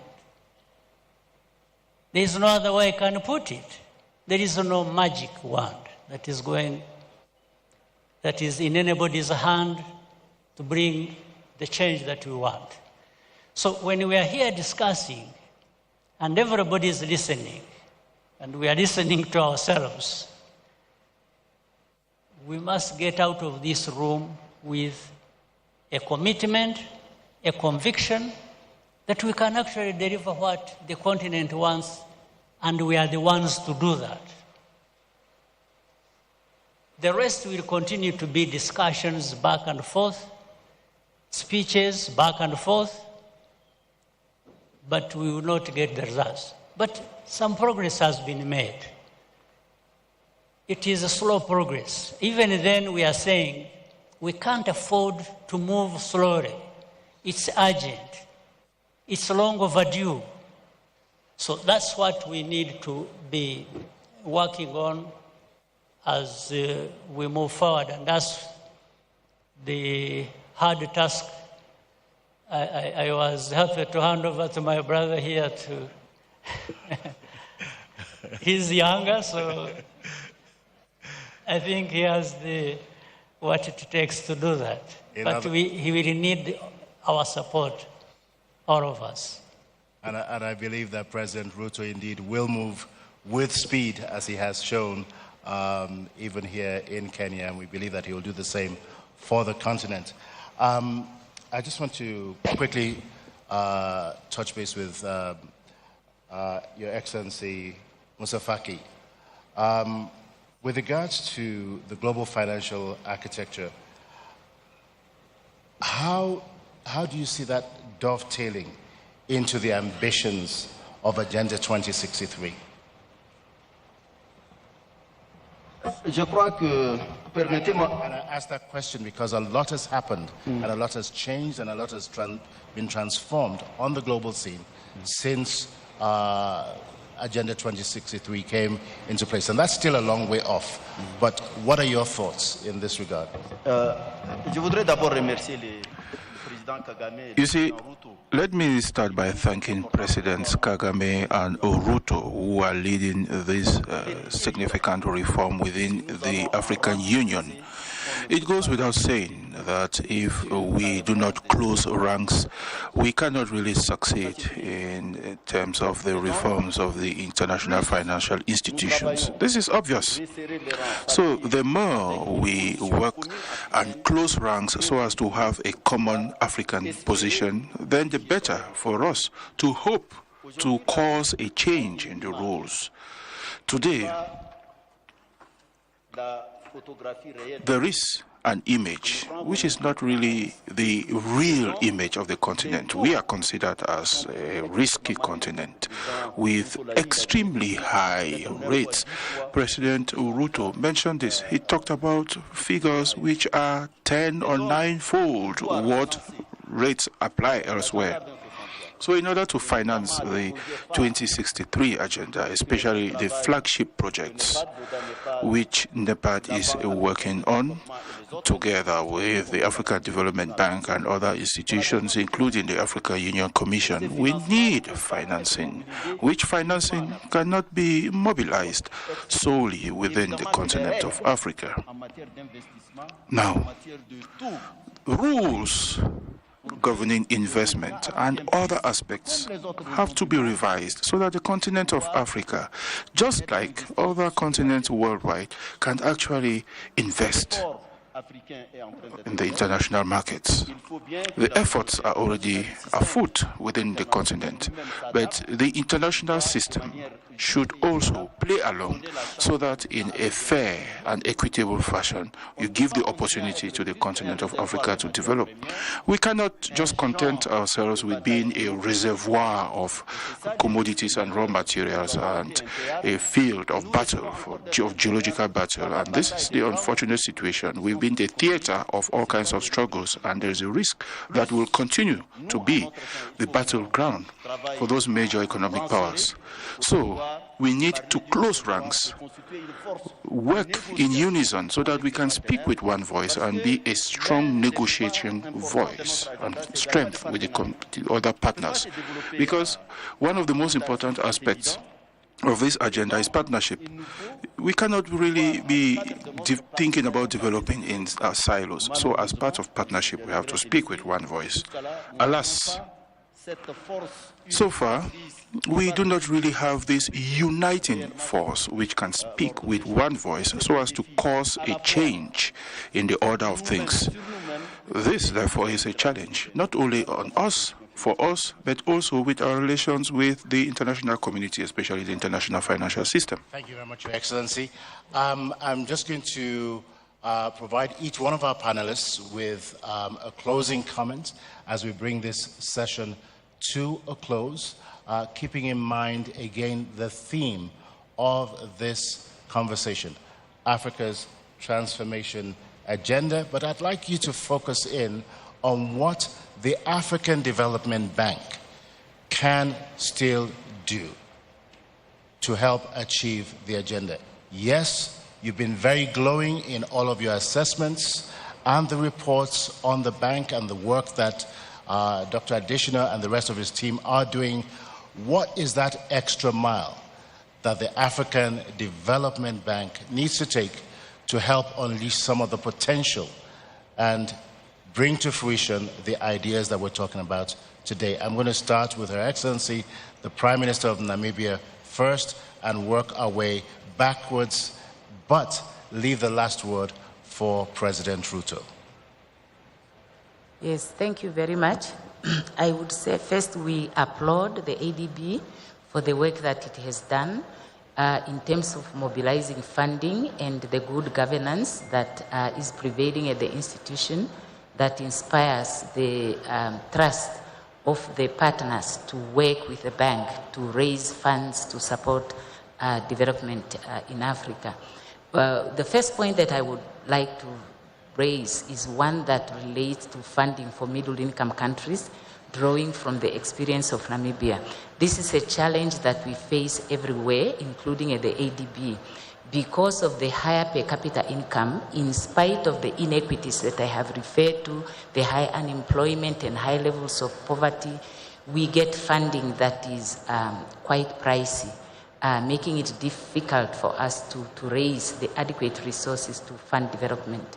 Secondly, I would advise the bank, and I think it is amenable in that regard, as we do also advise other funders, to look at how their support can assist countries to develop their local capital markets. Because Namibia is one of those countries that have a relatively developed capital market, but not optimally developed, to be able to ensure intermediation. We actually export capital, whereas we borrow externally. So that is an aspect that is very important for us. Then there is the issue of funding to private sector, apart from funding government, without the requirement of government to provide a collateral, and partnering with private financial institutions so that their capacity that is here is also shared with African financial institutions to be able to support development in those countries. And obviously, we would like funding to really prioritize growth-enhancing measures, measures that support economic growth, that support diversification and value adding. We are mineral resources endowed as a continent, but because mining itself is not job intensive, we need to develop the full value chain of our mineral resources. And we thank the bank for advocating for increased special drawing rights for African countries, and we would like it to also amplify the voice of middle-income countries so that we can raise more resources. There have been talks about also equity in terms of the harnessing of benefits from natural resources. This is something that is important for us as African countries, being the host of most of the resources. We want to share equitably in the benefits and supporting capacity to fight illicit flows of capital, so that we obviate the need for our countries to rely on external borrowings. Countries like Namibia could actually develop self-sufficiency in terms of funding if we can address illicit flows and we can optimize capital markets development. Thank you. Thank you very much, Prime Minister Amadiah. Very excellent points, and I'm sure Dr. Adishna is listening. Thank you very much for your input there. We're going to come next to President Kagame. I will try to be very brief. I think very good points have been made by the Prime Minister of Namibia. But I want to thank the African Development Bank's president and his team, who have done a very good job of mobilizing resources for our continent and also leveraging those resources to broaden the investments as we need them on our continent. And I would only, with the support of everyone on our continent, would urge him to even mobilize more resources, especially the private sector resources to be invested on our continent, because other sources are not enough in and of themselves.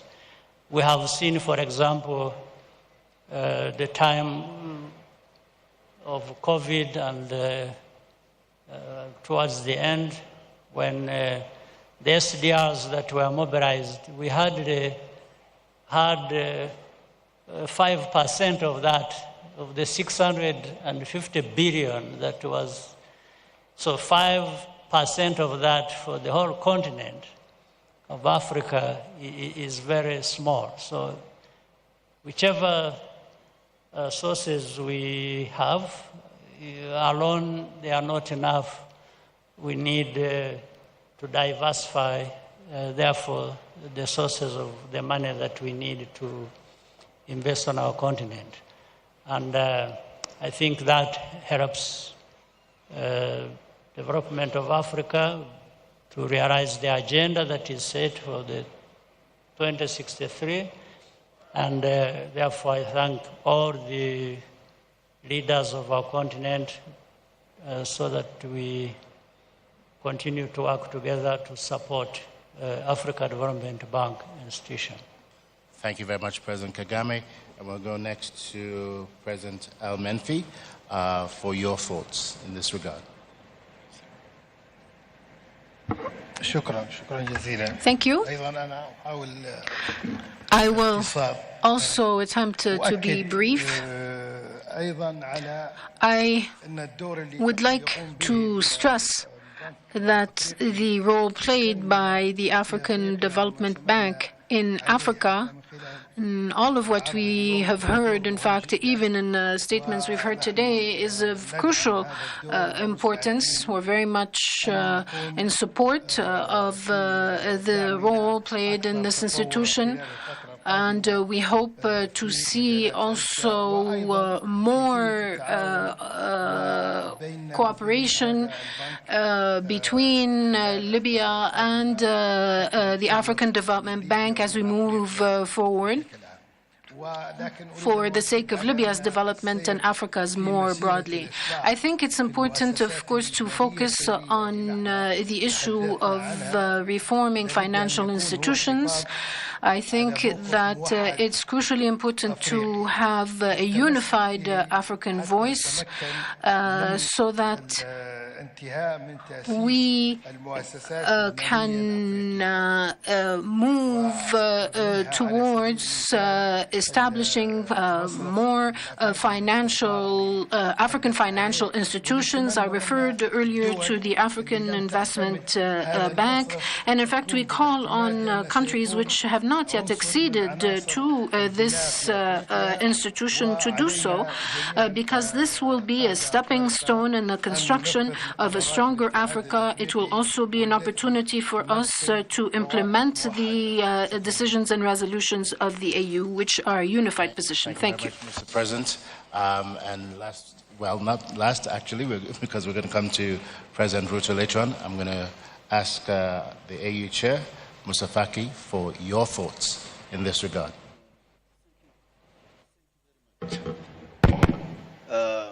Let me congratulate AfDB and his team, and particularly my brother, Dr. Adesina. They did very well, and they're doing very well. I hope they will act in the future in complementarity and also in coordination with other partners in the continent.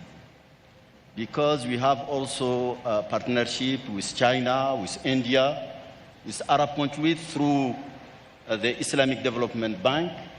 And I think this coordination and this complementarity will allow us to implement our agenda, the 2063 Agenda, African Agenda. Thank you very much, Your Excellency.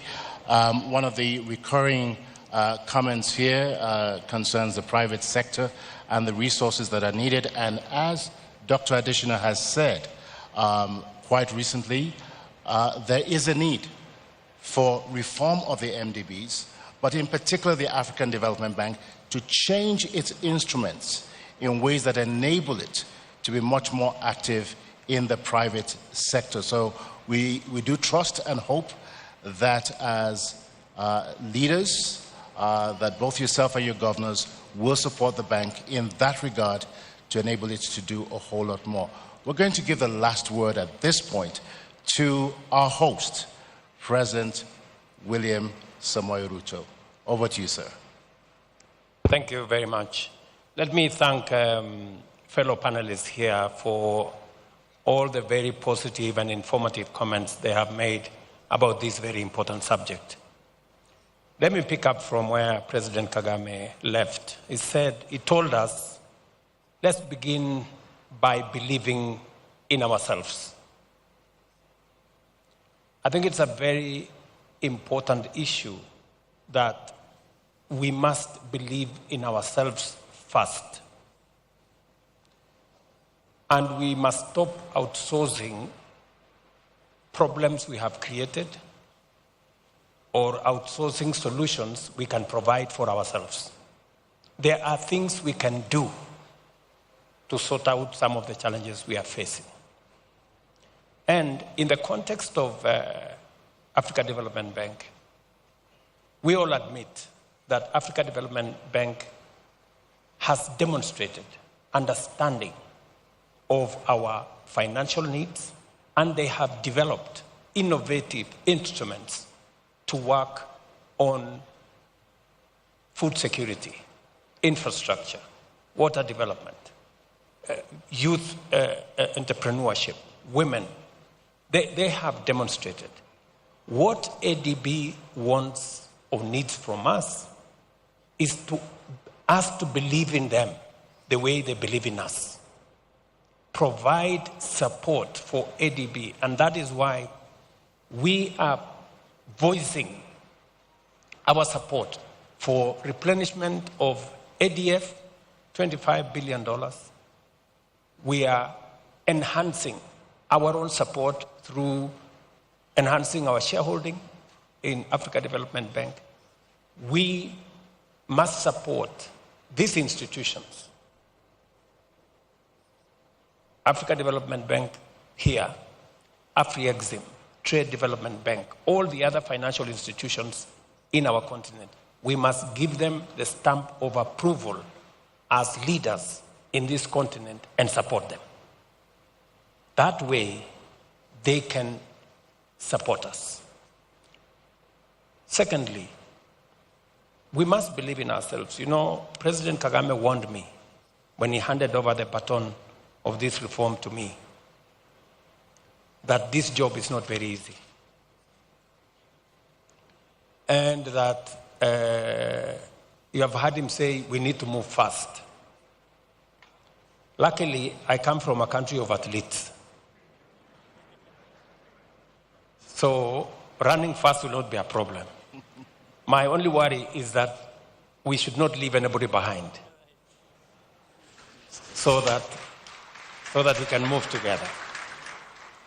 And hopefully, we are all listening as leaders here that we need to believe in ourselves. Whatever, we must walk the talk. We must believe in ourselves. We must do this because it is necessary for us.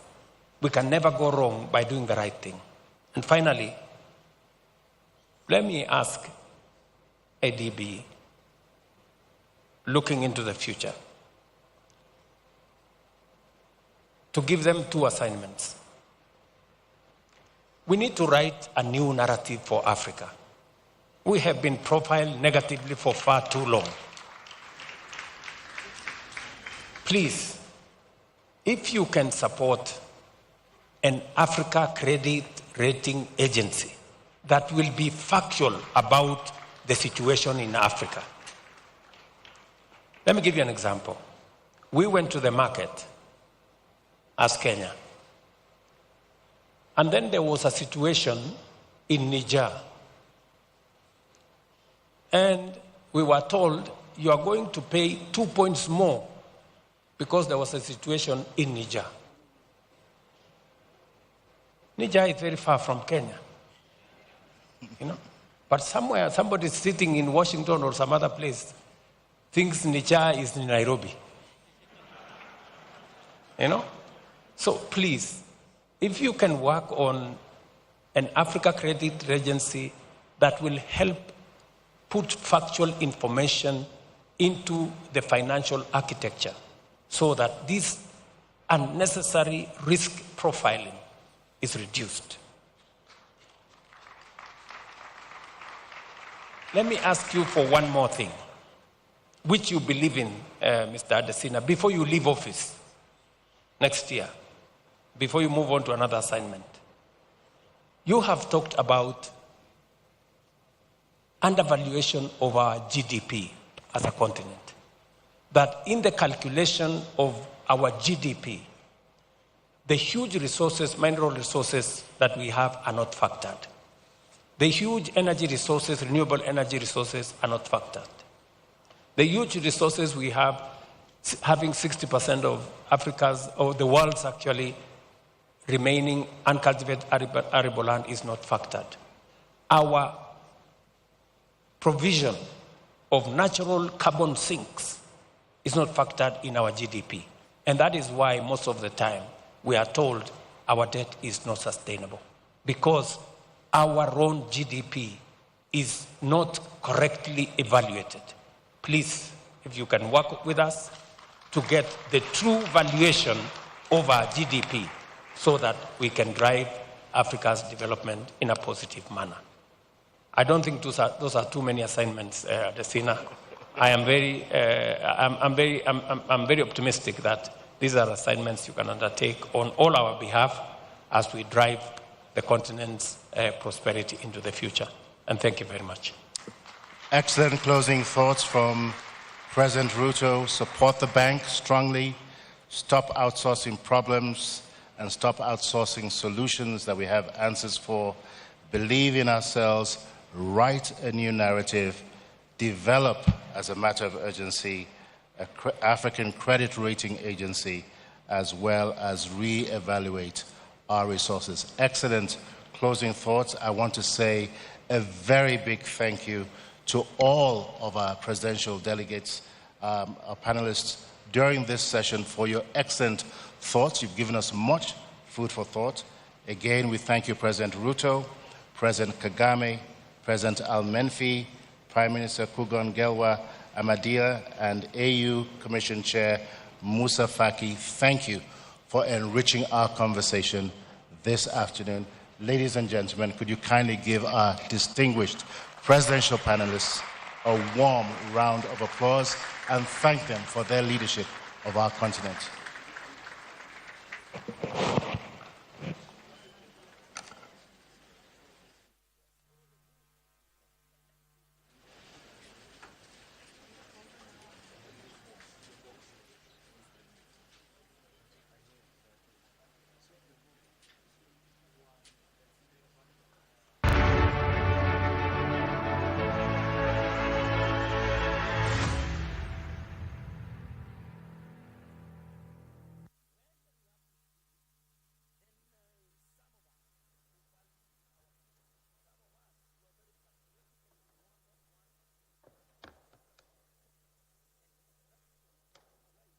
Again, distinguished ladies and gentlemen, you may be seated. Kindly give our presidential panelists really a warm round of applause once again. Now, in less than 5 minutes, the technical crew will carry out a name change on the platform, and then we'll segue into our second presidential dialogue session and pick up from where we just left on the same theme of Africa's transformation, the African Development Bank, and the reform of the global financial architecture. Now, following the second presidential dialogue, we will transition into the launch of an event that will officially mark the beginning of celebrations for the African Development Bank's 60th anniversary. Even though officially this will be marked on September 10th, we will kickstart that celebration today. We highly suggest that you remain in your seats for what will be a spectacular performance. And once I get the cue, we will transition into our, there we go. They've moved actually a lot faster than I thought. So, distinguished ladies and gentlemen, it really is an honor to invite to the podium for our second African Development Bank annual meeting's presidential dialogue this morning, His Excellency Mr. Joaquim Alberto Chissano, former President of the Republic of Mozambique. Please give His Excellency a warm round of applause as he takes his seat on the platform. Your Excellency, the platform is yours.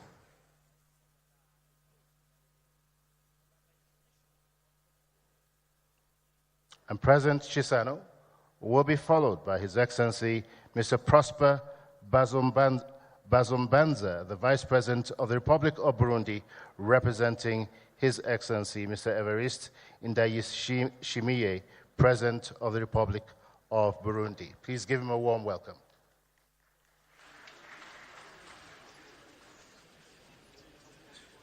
We also have with us His Excellency Mr. Emerson Mnangagwa, the President of the Republic of Zimbabwe. Please give him a warm welcome as he makes his way to the platform.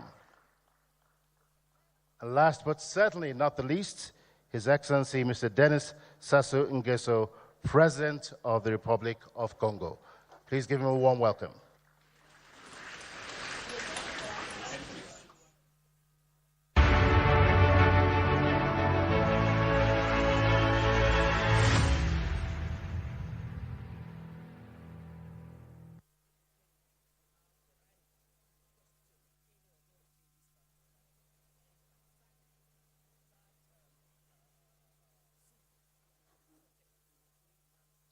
I have just been informed that we have been joined by the President of Somalia. Please give a warm welcome to Mr. Hassan Sheikh Mahmoud, President of the Federal Republic of Somalia.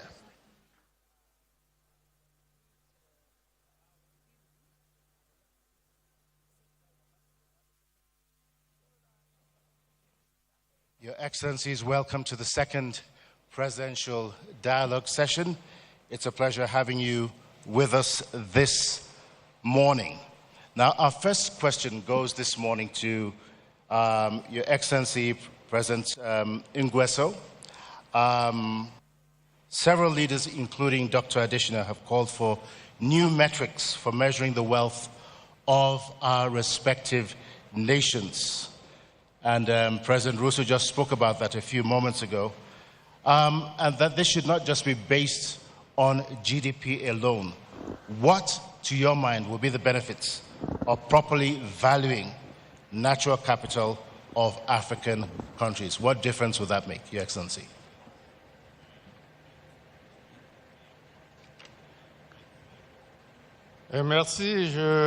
Thank you.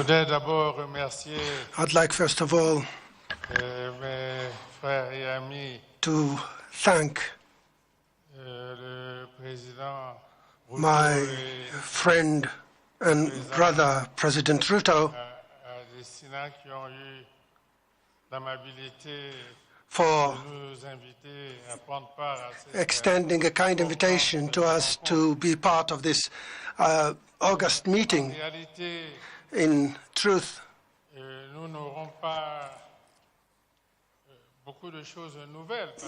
there will be not so many new things because most has already been covered. And I believe that we will probably take more time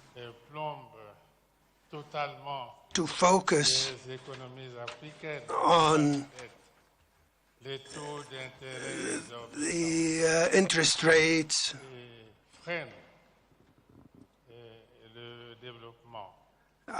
that actually put the frame for development. We tend to agree, all of us, that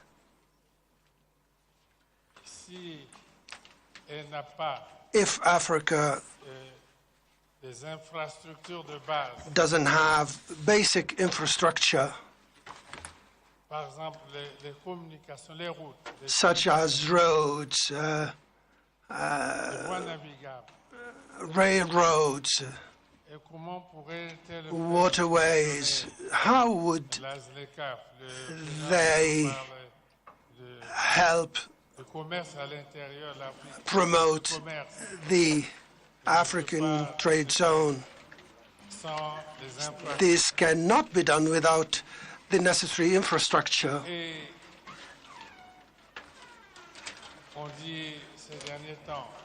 It's been said recently that there are over 600 million Africans that do not have access to electricity. And I'd like to express appreciation for President Adesina, who said that by 2030, 2032, around 300 million, if I remember well, Africans would have access to electricity. Now you're raising the issue of our natural resources. My friends here have spoken about this. Yes, Africa has very rich natural resources, but they are not harnessed in the evaluation of GDP of African economies. And I think this is the crux of the matter.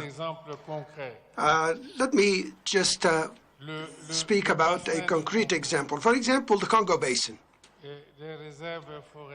and the immense forest reserves.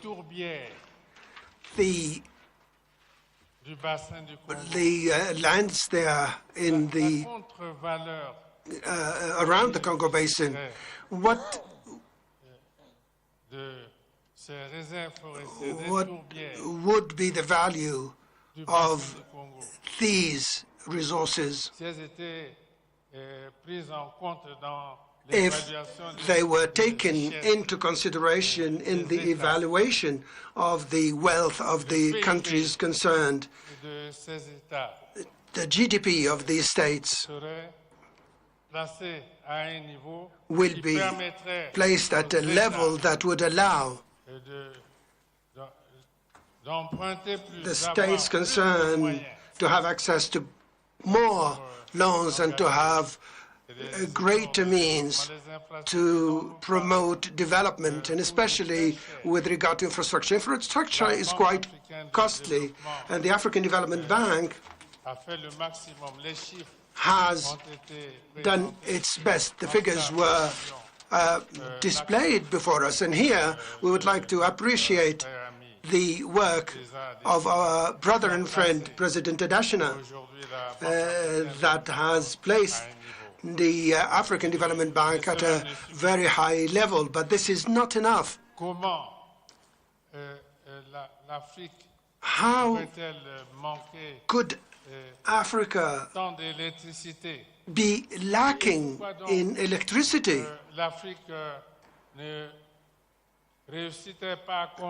And why would Africa manage to have to construct the Dinga Dam in the Congo Basin, which would bring electricity beyond the Congo Basin and even as far as Cape Town in South Africa? What we need to do is to evaluate natural resources of African states in this way, and then integrate them within the GDP of these countries. And I believe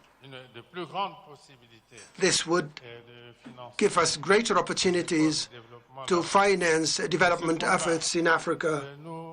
This struggle we need to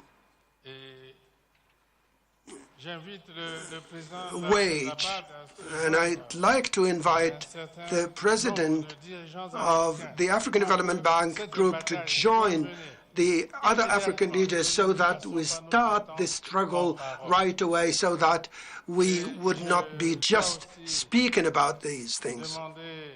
And I'd like to also call on President Ruto.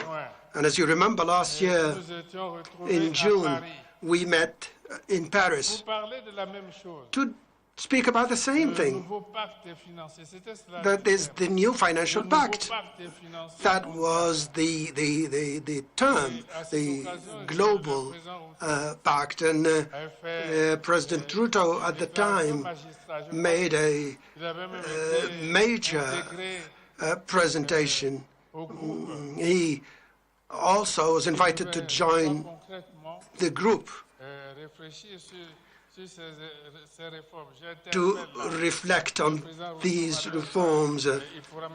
I call upon President Ruto, and maybe he could take the floor again to assess the progress made so that we can move beyond speeches to concrete actions. Thank you for your attention. Thank you very much, Mr. President. You make an excellent point here, the need for a reevaluation of the value of our natural resources, with the paradox being that we're resource-rich but GDP poor. Excellent points, Your Excellency. Come next to President Mnangagwa. As a leader whose country is going through a debt resolution process, in your view, what is the main weakness with the current framework for debt resolution?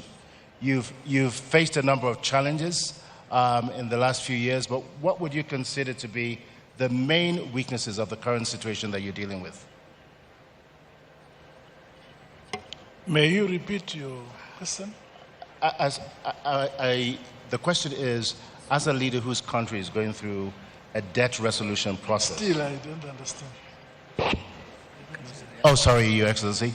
I was saying that as a leader whose country is going through a debt resolution process, in your view, what is the main weakness of the current framework for debt resolution, particularly as it concerns African countries?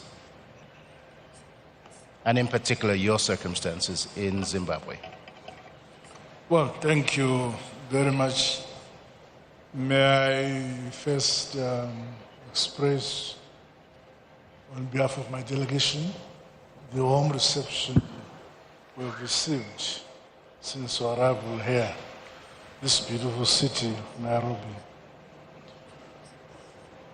The problem that faces Africa, we have the history of colonialism. That history has burdened independent African countries for a long time. I believe that very few countries have shaken off the burden of colonialism after independence. For a long time, independent African countries continued to focus in terms of relations to their former colonial masters. It is now, in recent history, that we have begun to collaborate as African countries among ourselves, changing focus from the former colonial masters, relating to ourselves. Africa as a continent has resources enough to develop, modernize, and industrialize our continent as a people. But it has taken us long to shift from the focus of believing that our development must be linked to our former colonial masters. Africa has resources that, if we correctly focus on the domestic resources we have on the continent, we have the resources to develop our countries. Most importantly, in my view, since the Second Republic in Zimbabwe, we have decided that to develop our country, we must embrace science and technology. All our universities in Zimbabwe now have a serious bias towards science and technology, because we realize that the countries that have developed have done so on the basis of science and technology.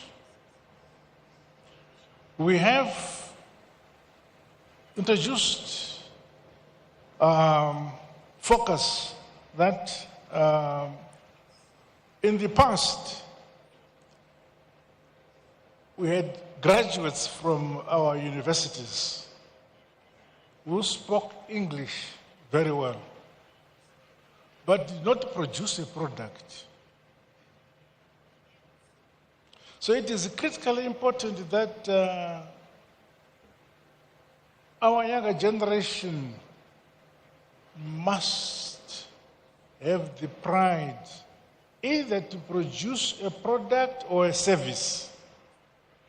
In the same manner, our universities must produce products where, when they leave university, they contribute to their country by producing a product or a service. The first world is the first world because they have produced products for themselves. They have produced a service which serves their own demands for their own communities. So that's what we must do. So Africa must shift its focus towards science and technology which brings about a service to the people, a product to the people.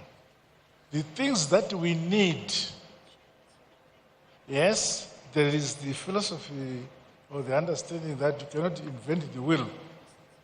But it is necessary that we change our approach to development and modernization by embracing, in fact, as a continent, we have everything at our disposal to modernize, mechanize our agriculture, our education system should produce students who, when they leave university, they should have the pride that they have the capacity to produce a service for their country. They have a pride that they are producing products for their country. And that way, without much reliance on Europe, Asia, whatever, but exchanging scientifically the resources and knowledge among ourselves as African countries, I can see our country developing very, very fast. It is, in my belief, that those countries in Africa, on the African continent, who are doing well, they are doing well because they have internal domestic focus. What do they have? What can service their needs at the domestic level, as a country, as a people, both in terms of products and in terms of services? And if we all collaborate as an African country, as a continent, I believe that our pace for development and modernization will be faster. But if we continue to develop our countries in silos, it will take longer. In the past, for instance, in the past, which our founding fathers were able to move away from,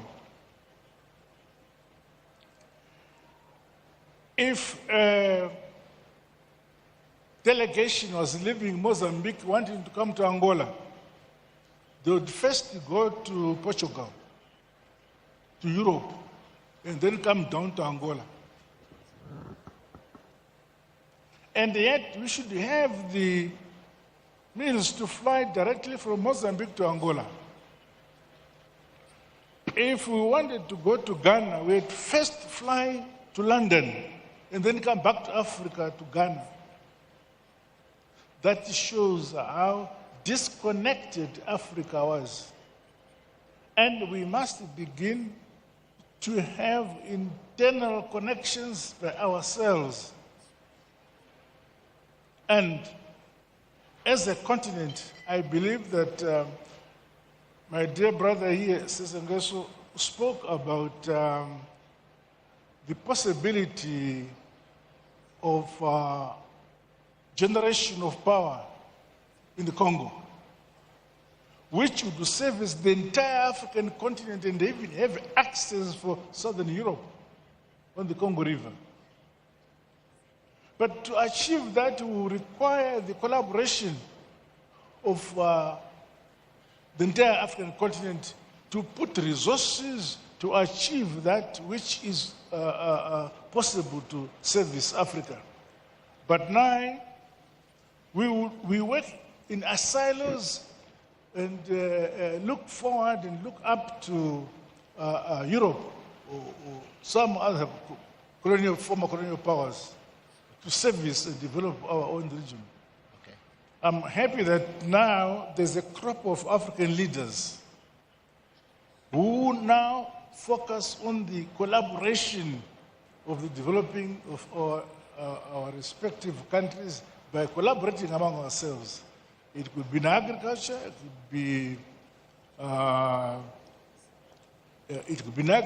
it could be in education, and so on.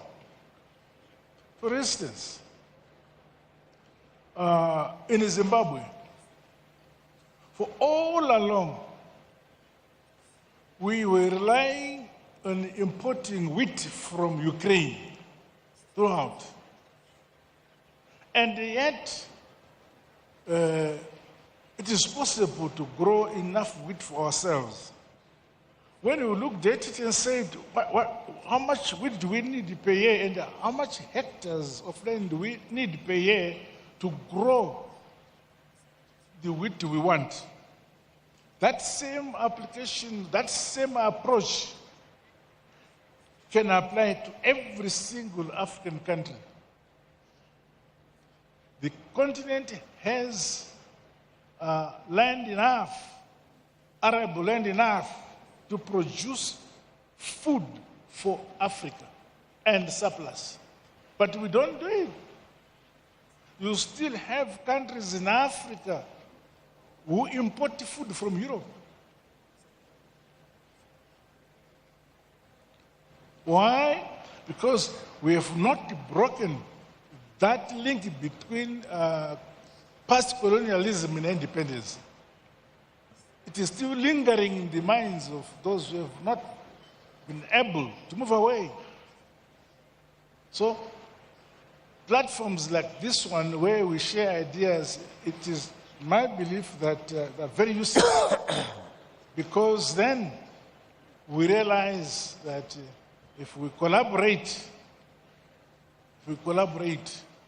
we have the chance of developing our respective economy far more than when we work in silos. For instance, the former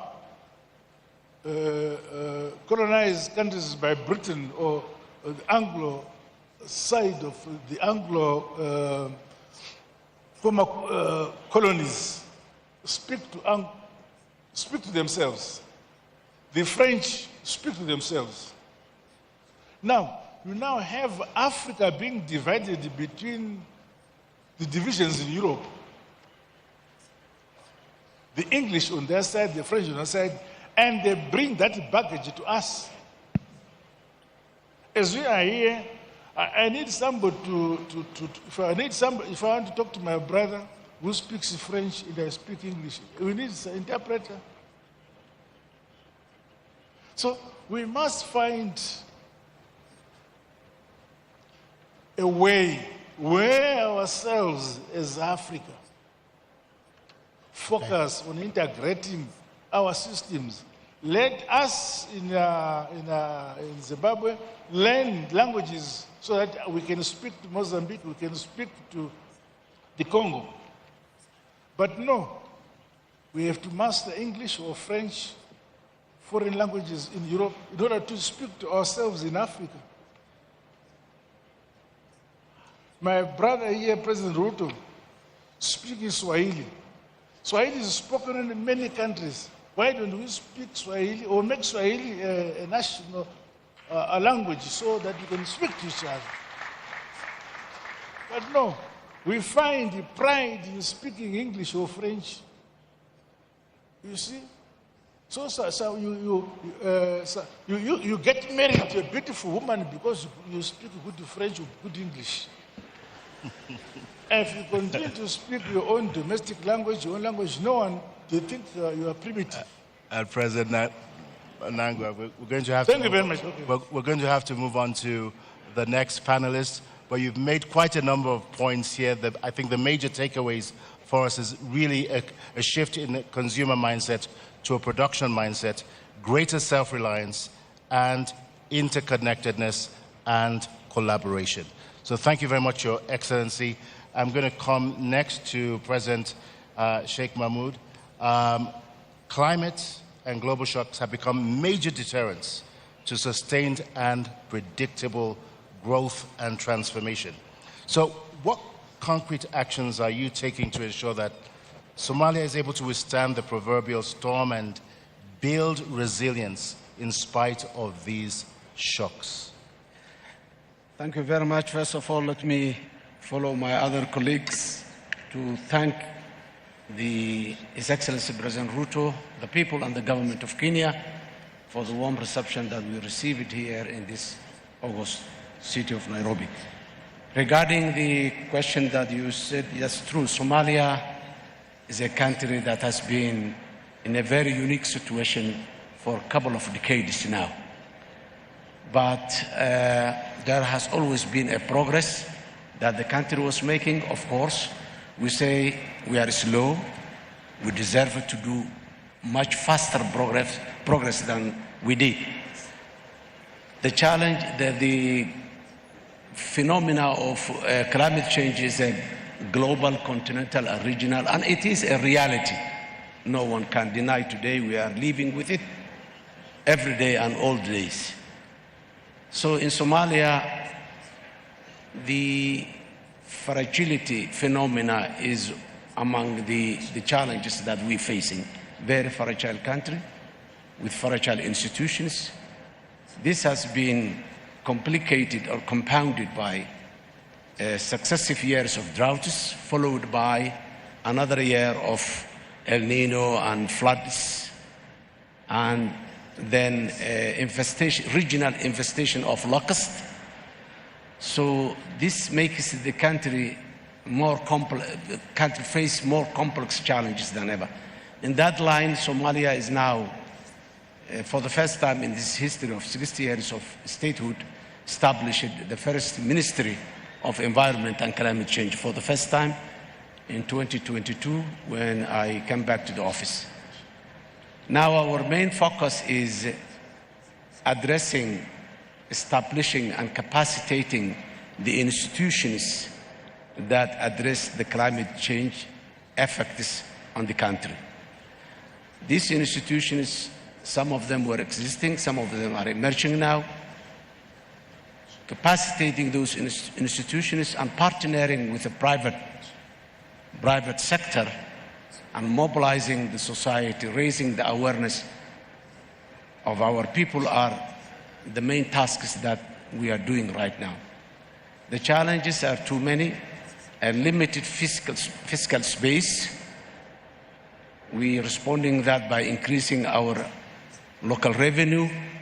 And since we reached the debt clearance and the heavy completion point recently, only a couple of months back, we are starting to also put in place the mechanisms to access the financial institutions so that we can invest and fund our development or economic growth engines. With all these complexity and challenges, Somalia is also struggling and fighting and enduring terrorist groups that have been there more than a decade now. in all indications, whether it is the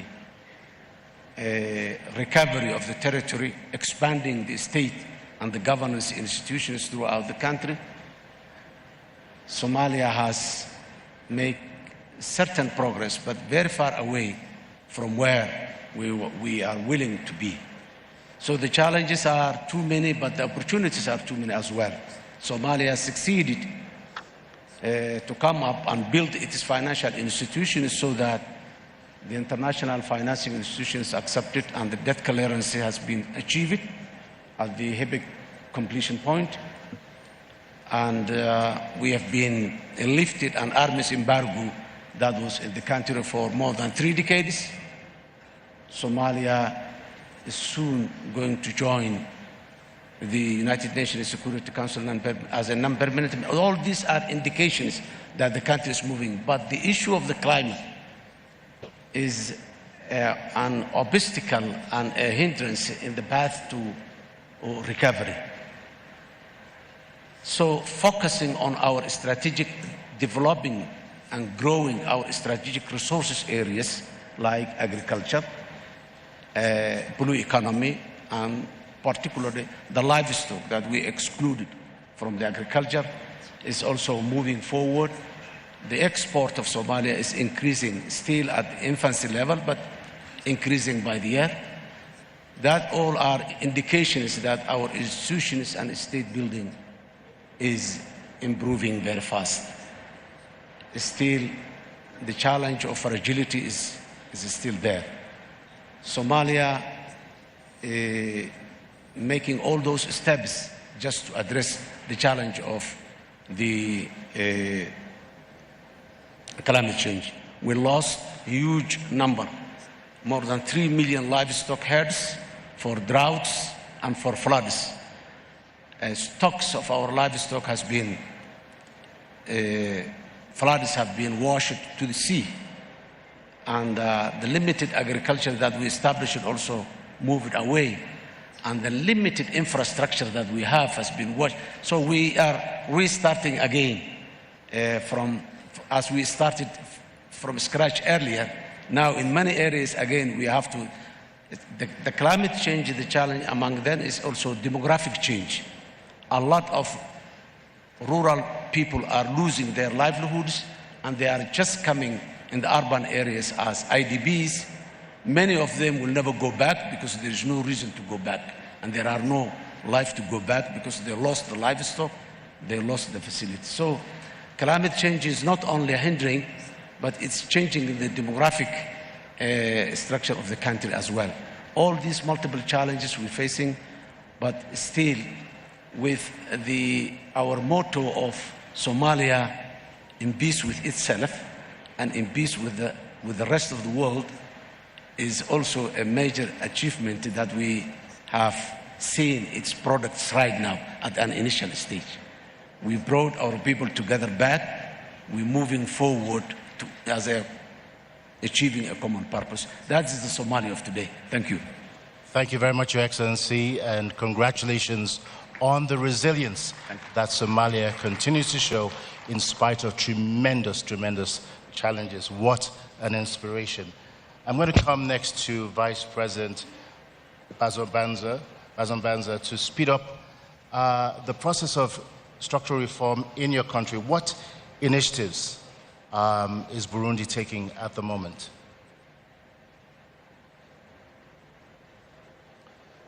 Thank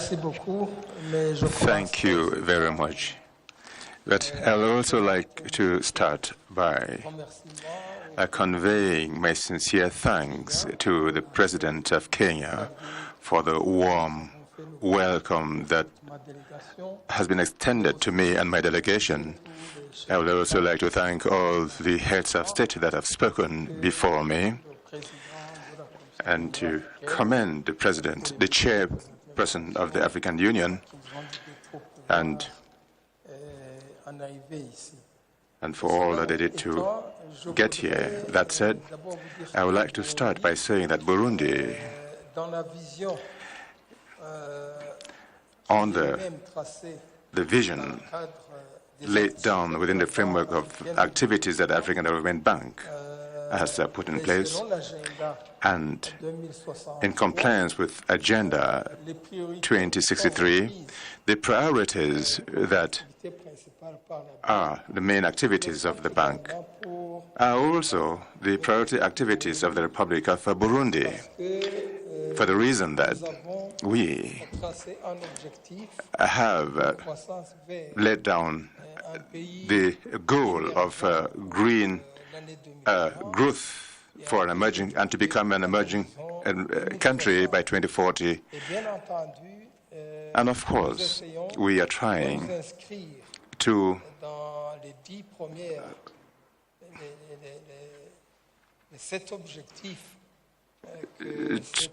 comply with these objectives or goals that Africa has set for itself.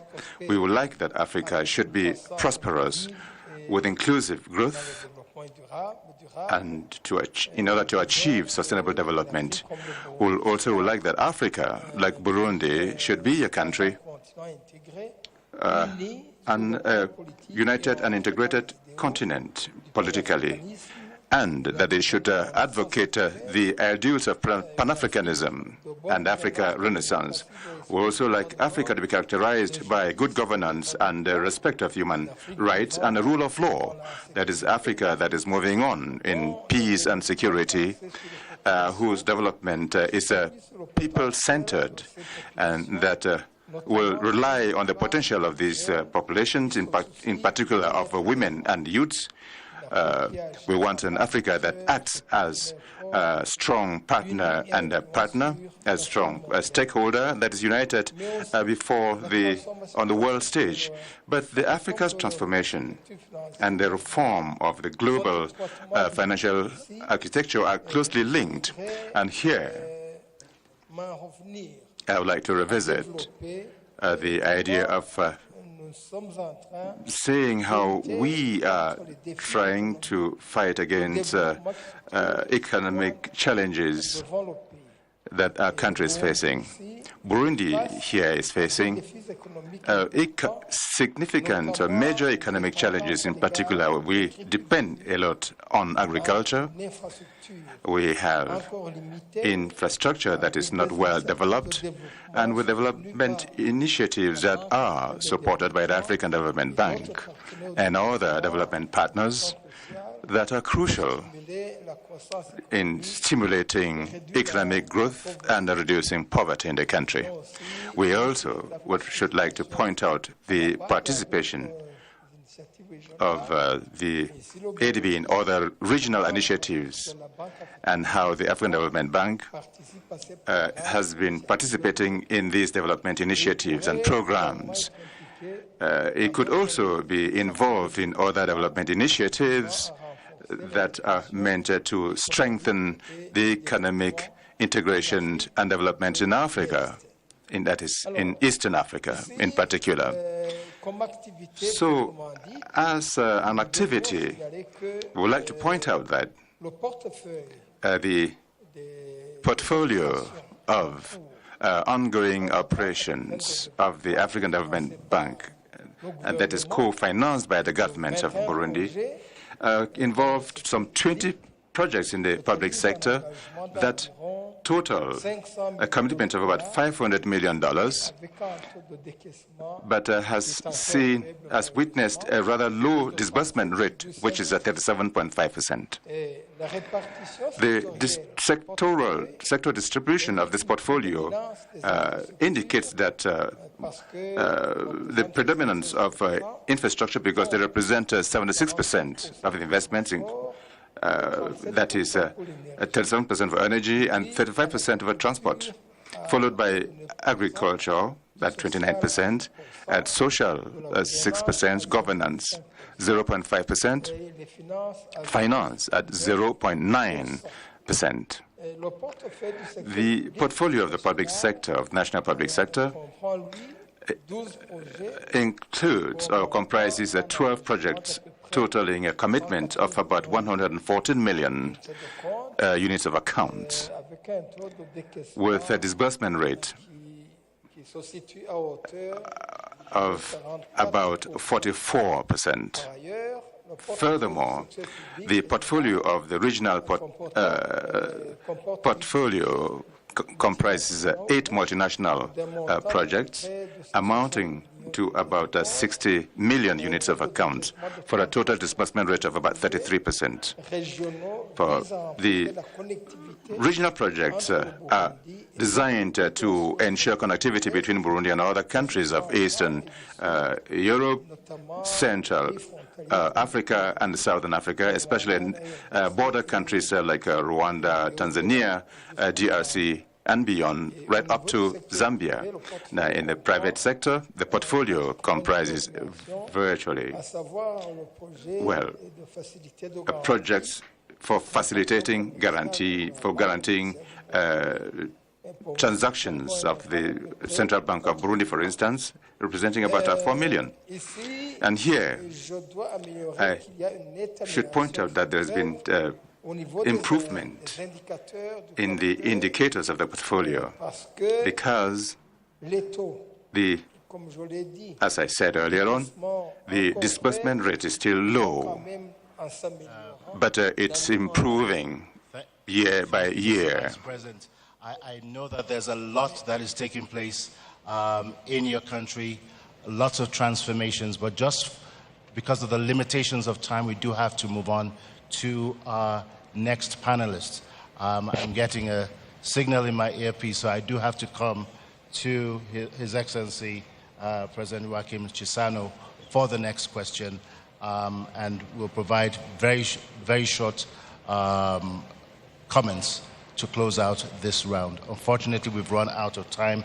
President Chissano, you've played a globally recognized and acknowledged and much appreciated role in championing debt arrears clearance for countries facing debt challenges on the continent.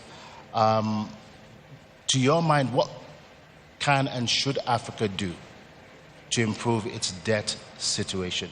You've been involved in several negotiations, several discussions.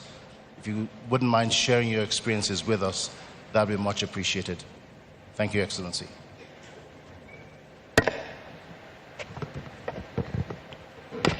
Thank you very much. I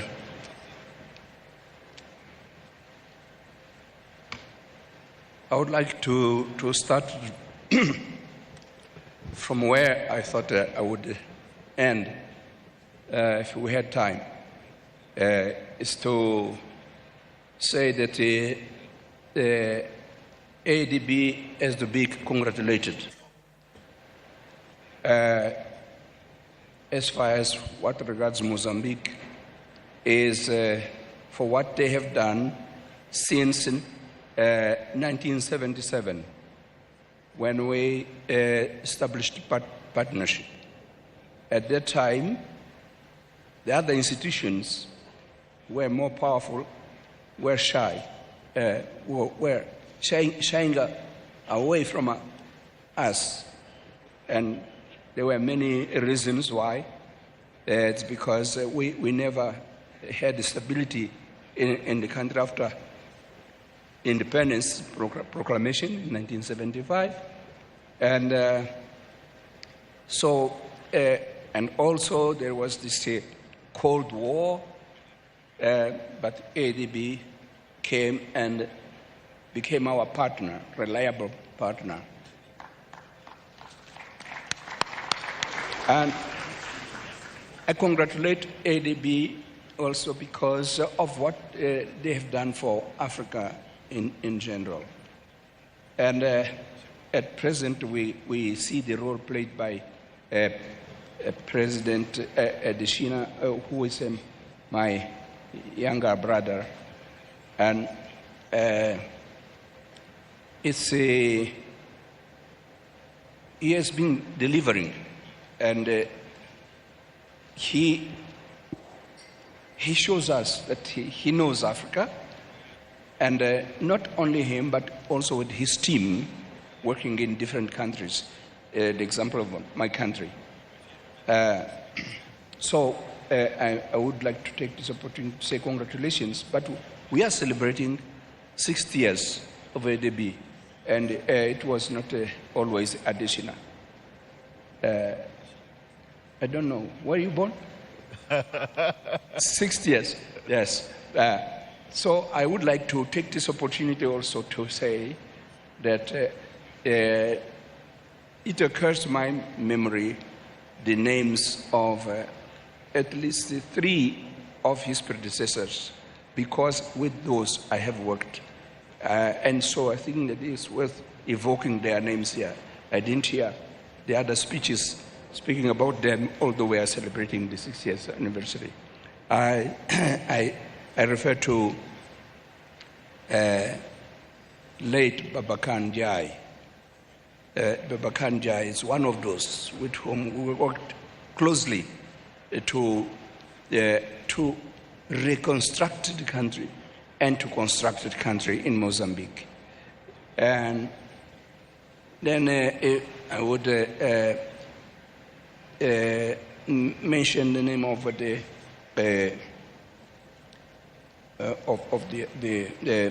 Omar Kabaj. Omar Kabaj from Morocco. We worked also together. And then Donald Kaberuka. All this worked not only for Mozambique, but for the region, SADC region. And at that time, we were having this spirit of collaboration, and infrastructure were mentioned here by President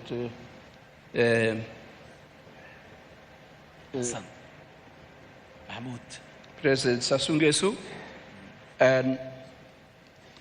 and energy. At that time, the problem was coordinating efforts on infrastructure, railways, roads, dams, electricity, all infrastructure necessary. So this is not a new theme. He referred to Inga. It was not a new theme of those days. But what was missing there was this engine to make things happen.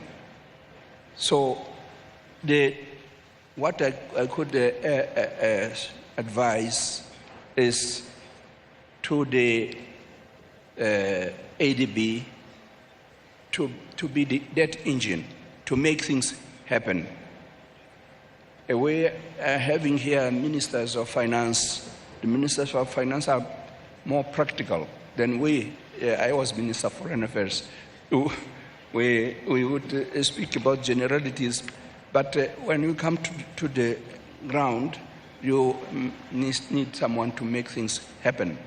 So the ideas which we heard here start from far beyond, like when we joined the United Nations in 1975. What I found there was the discussion about a new economic order. And that idea of a new economic order vanished, I don't know why. But the new economic order is still valid for today.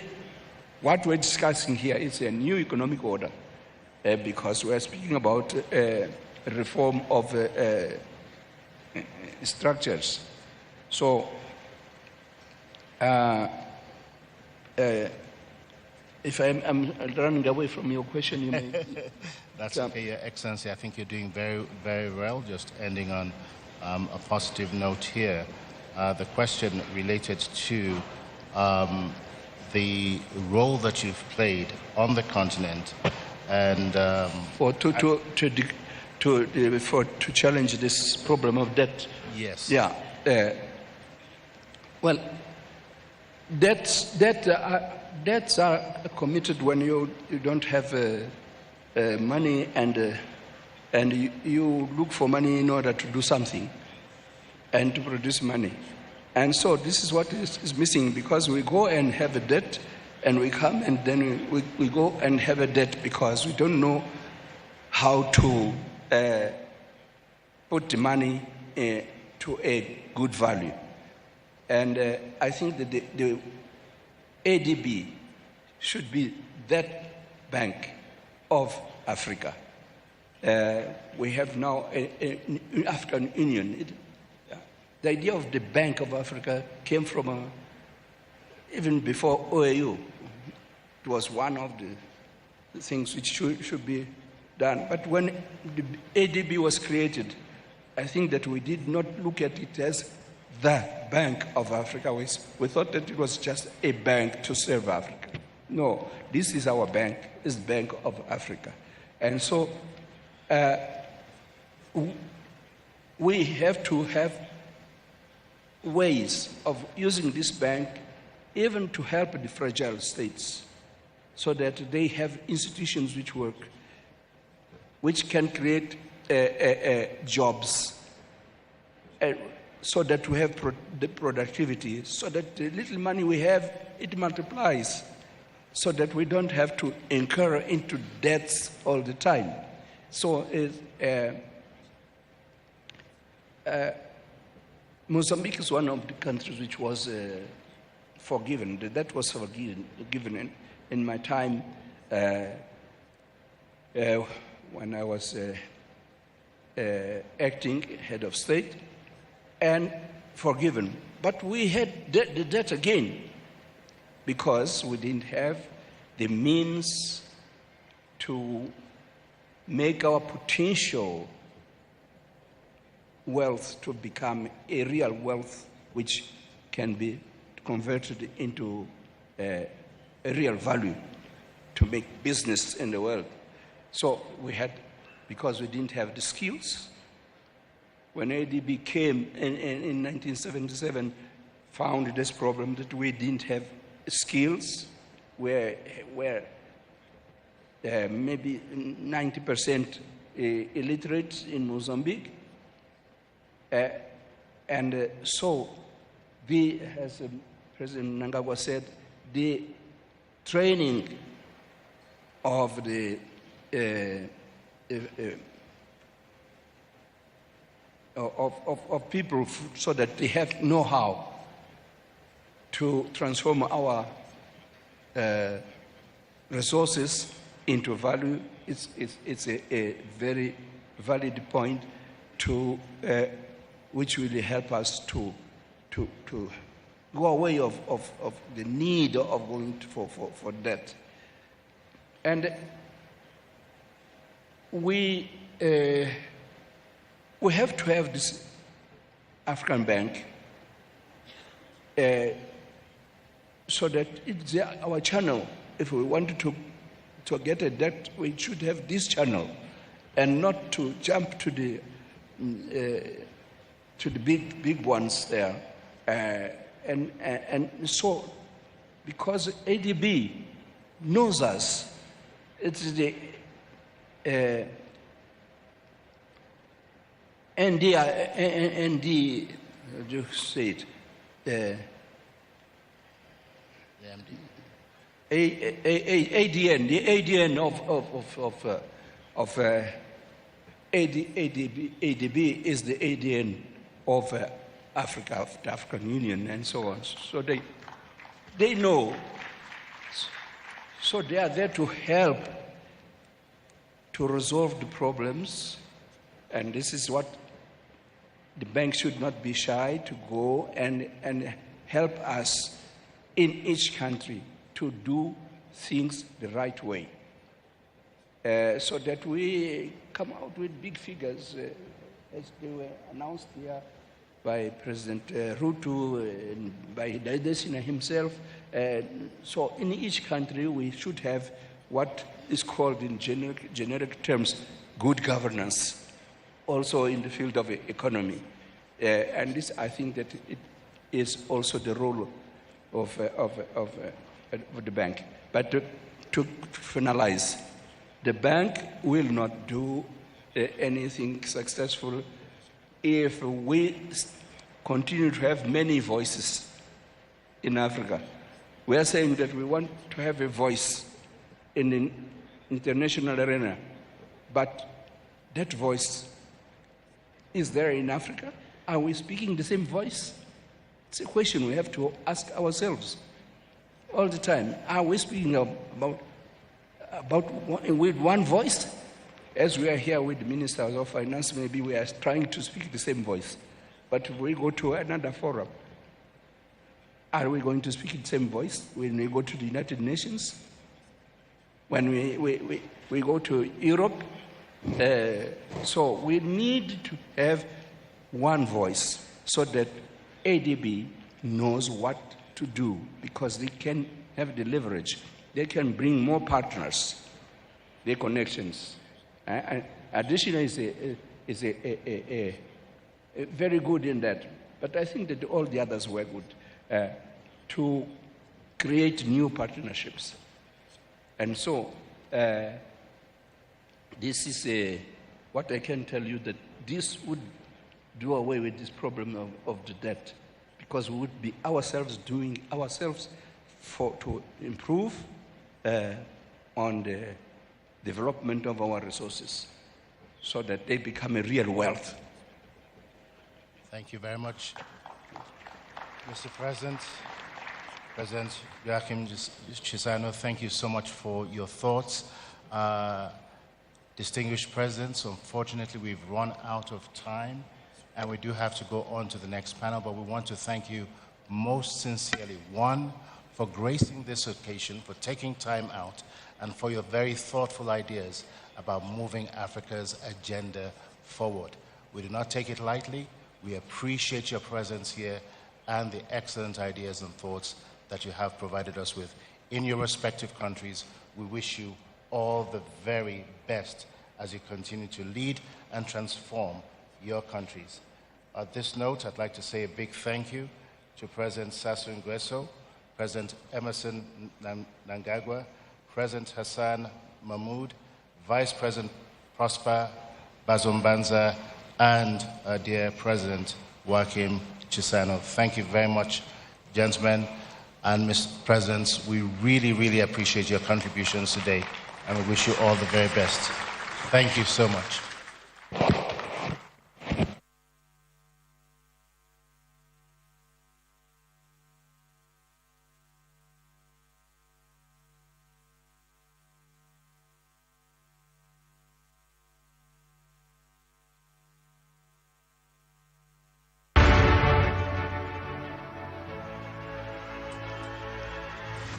Presidential dialogue right there. As the speaker matters, Africa's development, which is the theme of the 59th annual meeting of the African Development Bank Group, being held right here at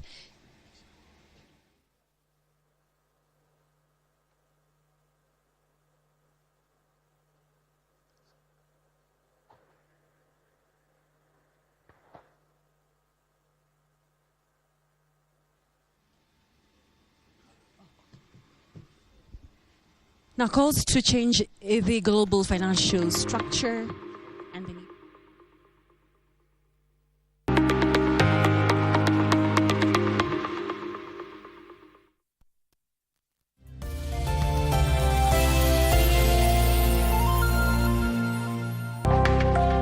Nilianza kuendesha boda miaka michache iliyopita. Wakati huo nilifikiria siwezi kushindwa, lakini siku moja nilikuwa hospitalini kwa miezi 3. Kwa saa moja karibu liondoe kila kitu.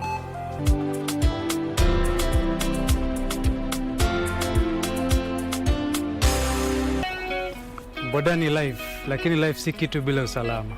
Zingatia kanuni za trafiki. Hakikisha unavaa helmet na reflector jacket wakati wote. Ujumbe huu umeletwa kwako na NTSA kwa ushirikiano na European Union.